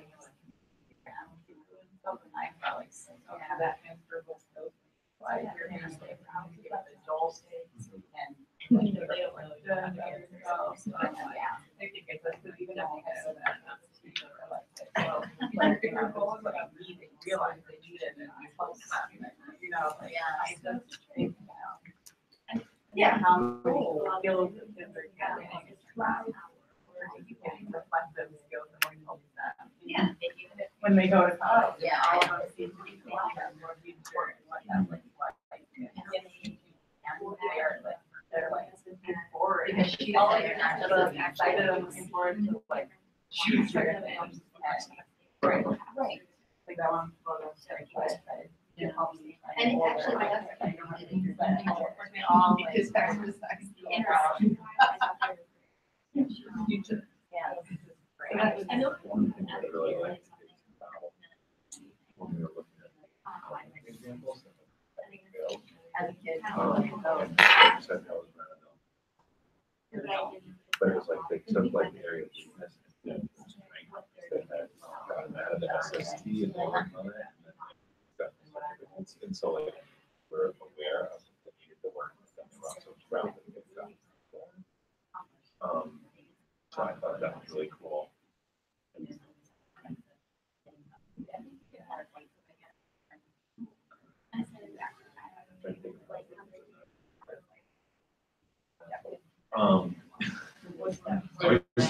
Obviously he's which is great. But just thinking about that, I have a ninth grader, so maybe a ninth grader that. It's hard to identify, but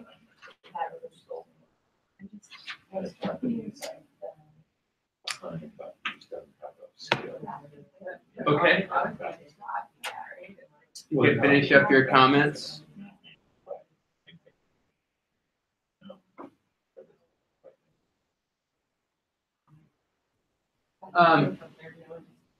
Absolutely. I'd like to sort of bring it together for a large group discussion. What were some of the good things you saw and some of the things you had questions about?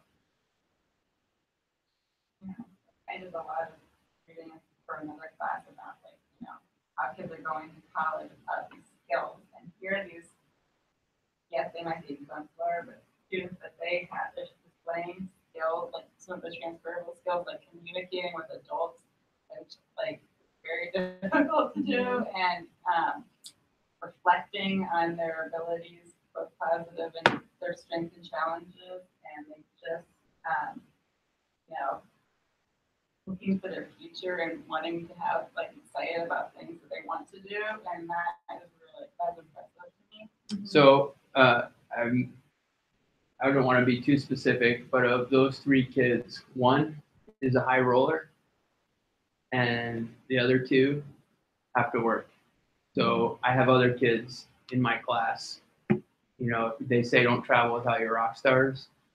I would say that one of those kids is a rock star. The other kids work, and they have work ethic. I have other kids in the class who have a higher skill set, but might not have been willing to come, or et cetera. So the other thing that's interesting about that too is the more opportunity you give kids to talk to adults, and sometimes the more you treat them as adults, the more they come through with it. So some of that might be, my mindset or our mindset as teachers, right? Oh, it's an 8th grader, it's a 13-year-old. But when you get some of these kids, when you give them a chance, it's like, and once you feel that, that's the part I think of personalized learning that's had the biggest impact on me is those kids just came up, and I'm so proud of those kids. I didn't coach them up. I gave them your questions. I said, did you look at the questions? I asked for volunteers, and they come up here and they just crush it, And to me, that's and the other thing too that I noticed is you all kind of have the same presentation, right? But it's so different for each kid.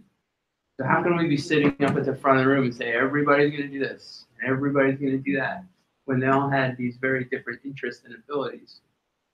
And they took it different. You could just see the different, one kid had all videos, and you could just see the different interests. And a couple of those kids have the growth from 7th to now has been unbelievable. And part of that is the opportunities. So they talked about this FCS, which is this Family Consumer Science, this Crafter's Edge, which is not part of my class, where they're going and doing the cooking and the contest. And they also talked about, and Crafter's Edge also does the dinner theater. That's all outside of my classroom. And so those experiences, though, to me, those are the flexible pathways that allow kids to operate with different strengths. What else did you? I have a question. Yep. What ballpark? What percent of their PLP is directly in relationship to your class, and what is not? I know there's the trying program and consumer science. That's probably out of your classroom. Try is part of our green team, which is I don't know if they were clear on that, but the green team is every Monday for an hour in the afternoon. We have this green team. That's a sustainability education component of our classroom that's been going on for about 6 years. Try has come out of that because of my partnership with a woman named Lauren Tracer at the UVM 4-H extension, and they run Try, and they have kids all across the state doing that. But 80% of it is in my class, and that's because that's where I am as a teacher, because to me it doesn't make sense. I can't understand how I would lecture, and it just doesn't make sense to me anymore when you see what these kids can do. And now to me, I have to meet the challenges of the kids, not the kids meeting my challenges. So it just changed the way I look at it. But I've also lost a lot of stuff from my curriculum because I think this writing and this work is very important. And so I've probably lost a third of my content that's been replaced by this stuff. Other observations that people had? Yep.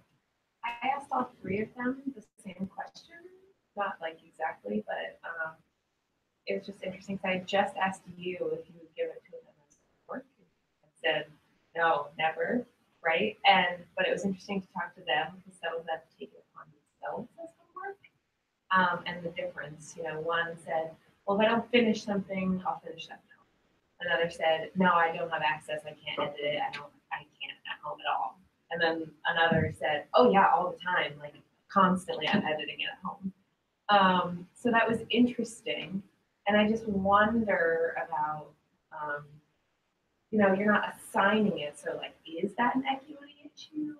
Mm-hmm. Is it not? It's kind of like in that fuzzy gray area. Mm-hmm. Well, one thing, even though we have one-on-ones, I assume that we have kids who are going home without internet and with nothing more than their phone. And so I give them time to do everything in class. Yeah. And that's you're giving up class time to say, okay, you guys need to put evidence on your PLP or you need to set your goals. And so there's a lot of teachers out there who say, I'm not giving up that time. And I'm not going to fight that battle, because when I have kids come up and do what they just did, that's proof is in the pudding. That said, there are kids who are maybe not completing the PLP or they're not using their time wisely. And then I would go back to those kids and have them set goals around why and what's going on here. Why can't you do your PLP? What's the struggle? What's the challenge? And in the reflection, ask the kids to figure out what they're struggling with and then develop a plan around that. And a big fear of mine is that PLPs are increasing inequity and not, we making sure that all kids have access to all the learning and are improving their skills. Other questions or observations? I just want to know if there are any things that aren't just like PLP preferences. Yep, and a lot of that comes around technology and the skills they have with technology and their exposure to technology. The one big thing is we're giving all these kids laptops or Chromebooks, and we're not teaching them to type anymore. So a kid who knows how to type is miles ahead, miles. And why are we creating that in our own systems? It makes no sense at all. Wait, they don't teach them how to type? No. Well, and we expect them to do the SBAC on a computer at third grade. We're like, Well, there's a certain amount of curriculum they have to have in technology curriculum in order to do it. And I'm sure your technology, they have a curriculum, correct? no. There's no tech class. We don't have a tech class. Our librarian is supposed to do it. Tech class is my class. There we go. There's no go to class. So that's another issue that comes up is the technology. A couple things that I noticed with my kids just now is how two of them were using their phones. So the use of mobile technology and there's pros and cons to that as well. And then I don't know if they mentioned this, but the PLP is used for the conferences. So I heard some of us were asking, do your parents see this? We use the PLP for their conference. So that when they come in, many of you just had like a student-led conference. And that's how we try and frame them. And I don't know if they had indicated that. A lot of them said that like you had to share with their parents, but it's for them. Right. For them, they're like in a positive way, that it's not about their parents, like they want to share with their parents, but it's about their learning process. So they don't like overly try to share the stuff with their parents. And there's also a lot of kids who don't want to share. You guys have all heard about the Rinsta and the Finsta. You know this, right? Rinsta, my real Instagram account. Finsta, my fake Instagram account. They're all running both, pretty much. So, like their parents are on their you got it. And so just so you're aware of that, that's out there. That's out there too. So Just rock my world. Oh my God. Here, Dad. Look at my Instagram. Look what I've done. hey buddy, here's my real Instagram, right? So just saying, I had a conversation with a kid about that today, right? Anybody else have observations about? One of the things that you guys requested, and I just want to go over, we're going to finish up here pretty soon, but the things that you requested in your grid reflections were, there was a lot about discussions and protocols, and you liked the small group work and sharing your projects and PLPs. You also wanted to see examples of student work, which I tried to weave in there tonight. More about what elementary students are expected to do with PLPs. I'll continue to try and get information about that. Real examples from around Vermont. So a lot of people want to see, outside of my experience. And so what I can try and do is find other teachers out there who I know who are doing this work. I have some examples. The issue is that it's me working with them. So like I've connected with people who are doing a lot of the same work, and I'll try and figure out how to get in touch with people who are doing different things with their PLP and their programs. Also, people asked for access to the student PLPs. I can try and get you access to more of my kids' PLPs, but once you start going into other classes and with other people, there's that FERPA, so you have to be really careful about that.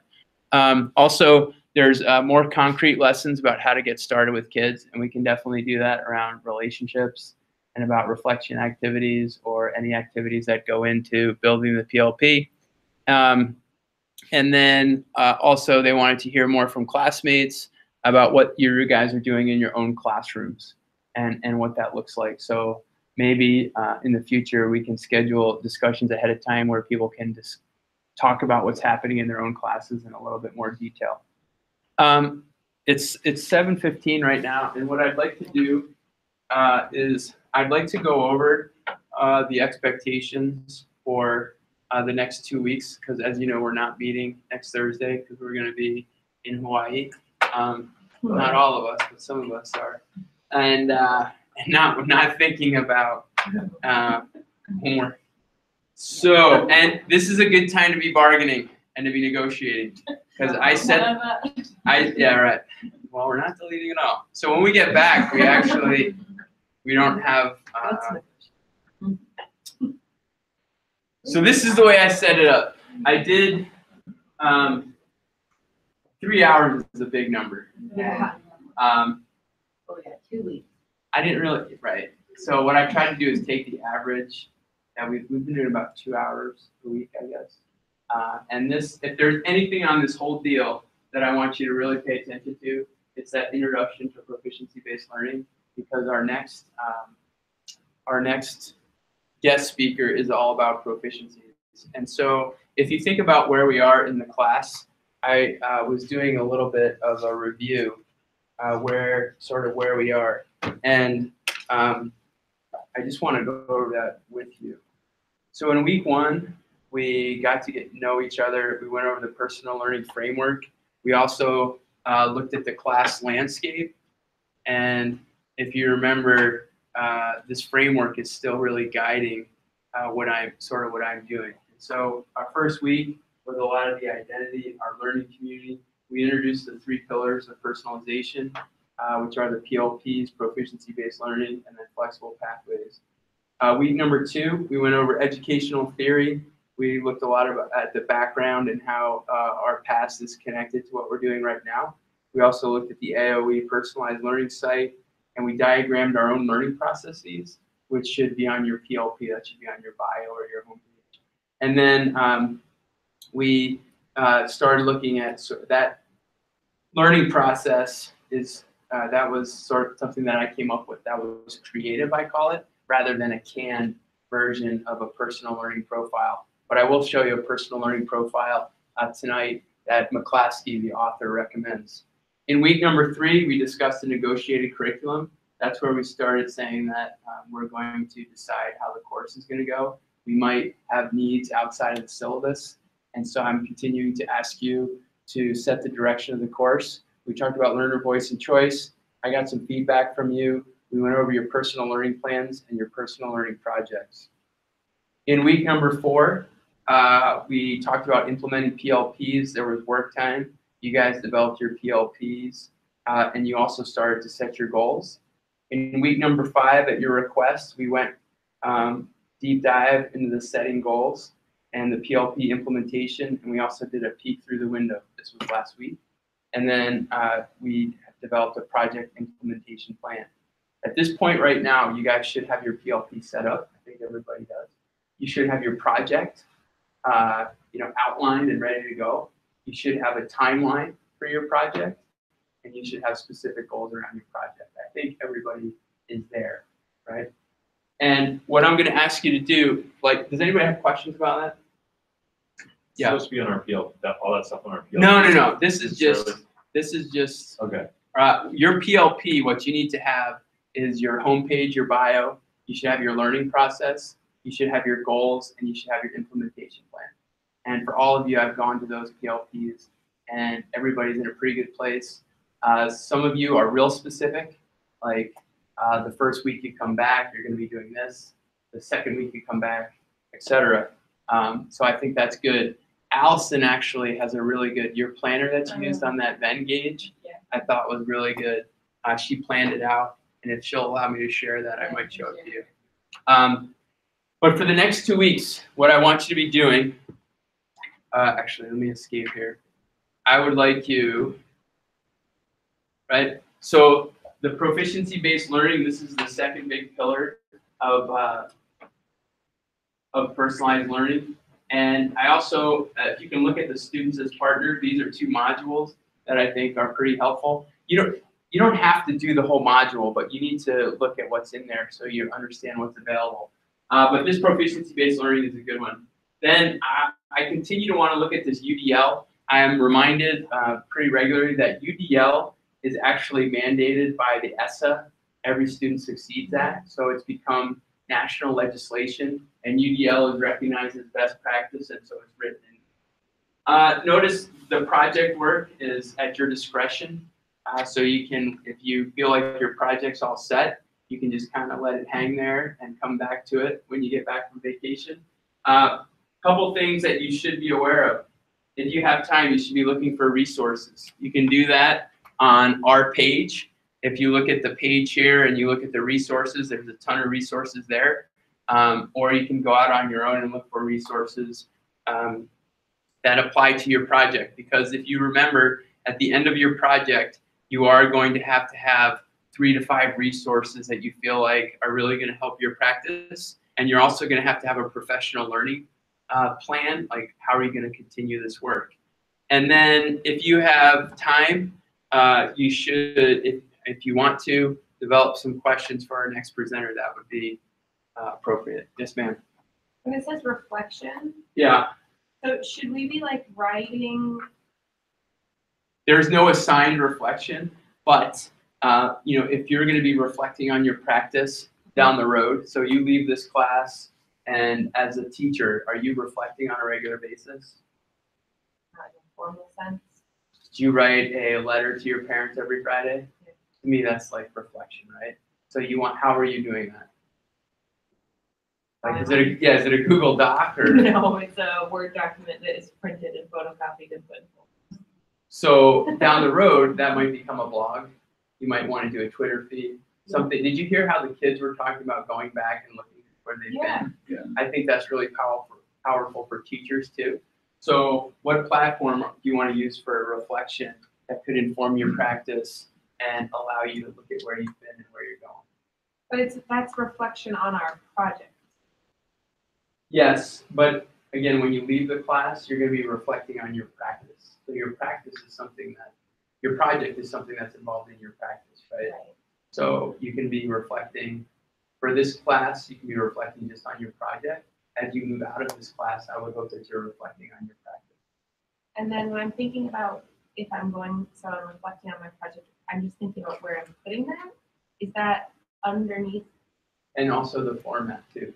So you could just do Word, you could do Google Docs, and you could just have project week 1 reflection and do a little 25 words, right? You could also have your reflections right on your PLP page. So you could have an embedded document on your page where you're reflecting on how your project is going. But that's different than the reflection tab on my PLP. Put that stuff on the reflection tab. That's fine. Okay, so should the ones that we did as homework for this course not be there? No, they can be there. They can be there too. All of your reflection can go on that one tab. Does that simplify it? Yes, I'm just gonna have to delineate it for myself. I put it as two different, I mean, my first slide, I put weekly reflections as a tab, and I put project reflections as a different. I think that will help with Okay. If you need more clarity on that, which you probably do, I can certainly work with you on that. Okay. And the other thing too is I put participant discretion. If you want me to put a time limit on that, 4 hours to me over 2 weeks. I mean, it's vacation, but I don't want to like everybody just kind of forget about it and then come back and go, right, which is going to happen to me. And I'm dropping everything for like 6 days. And then when I come back, all right. Does this make sense to people? Yeah. Do people have any questions?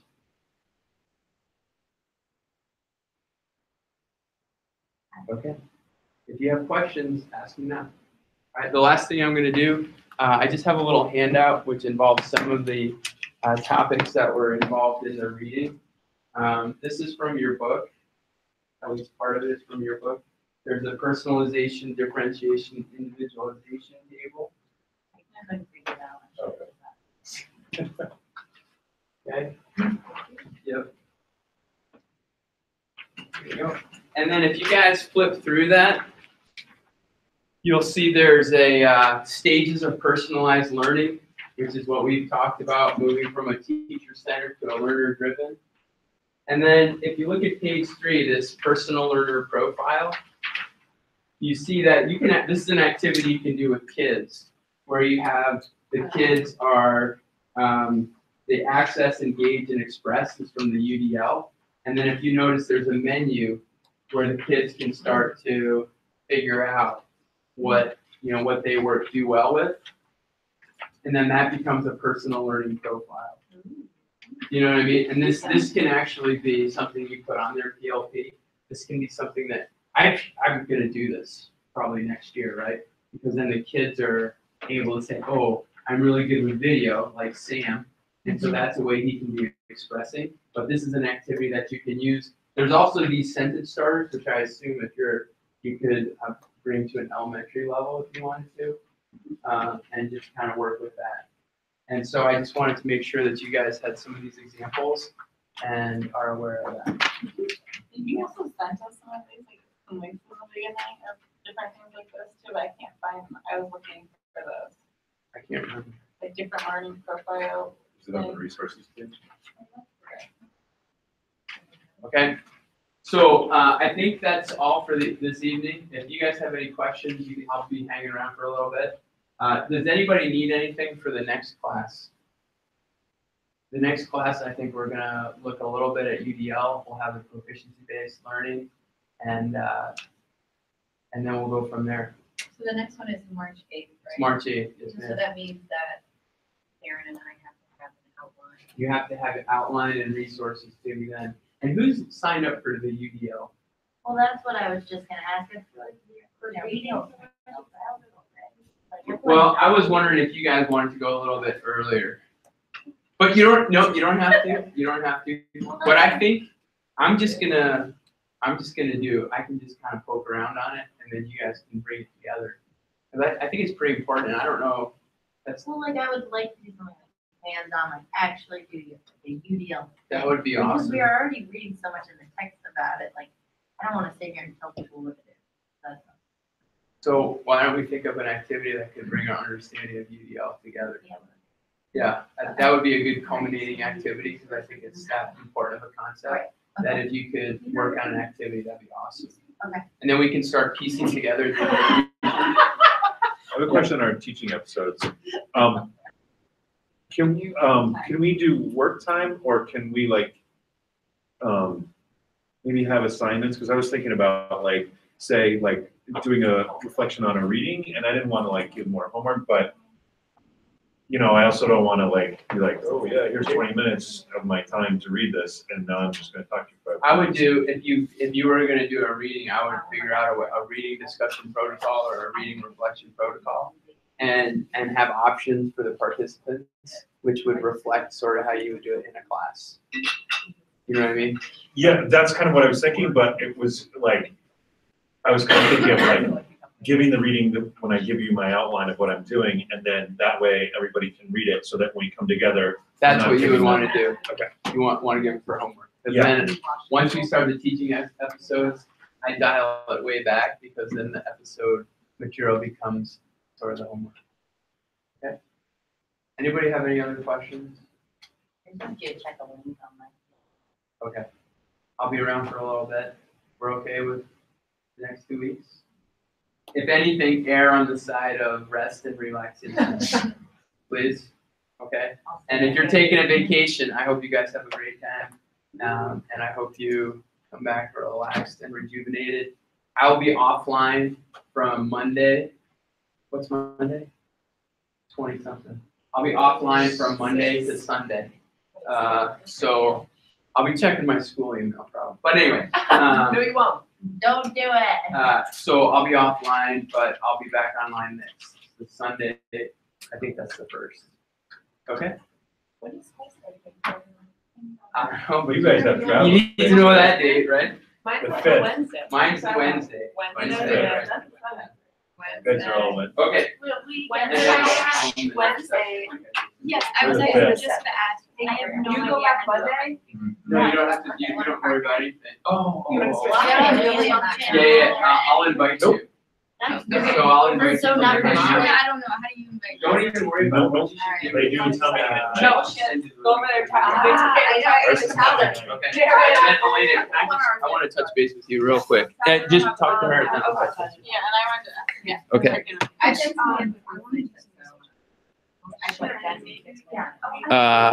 Hold on. Give me 1 second. I just need to shut this broadcast off.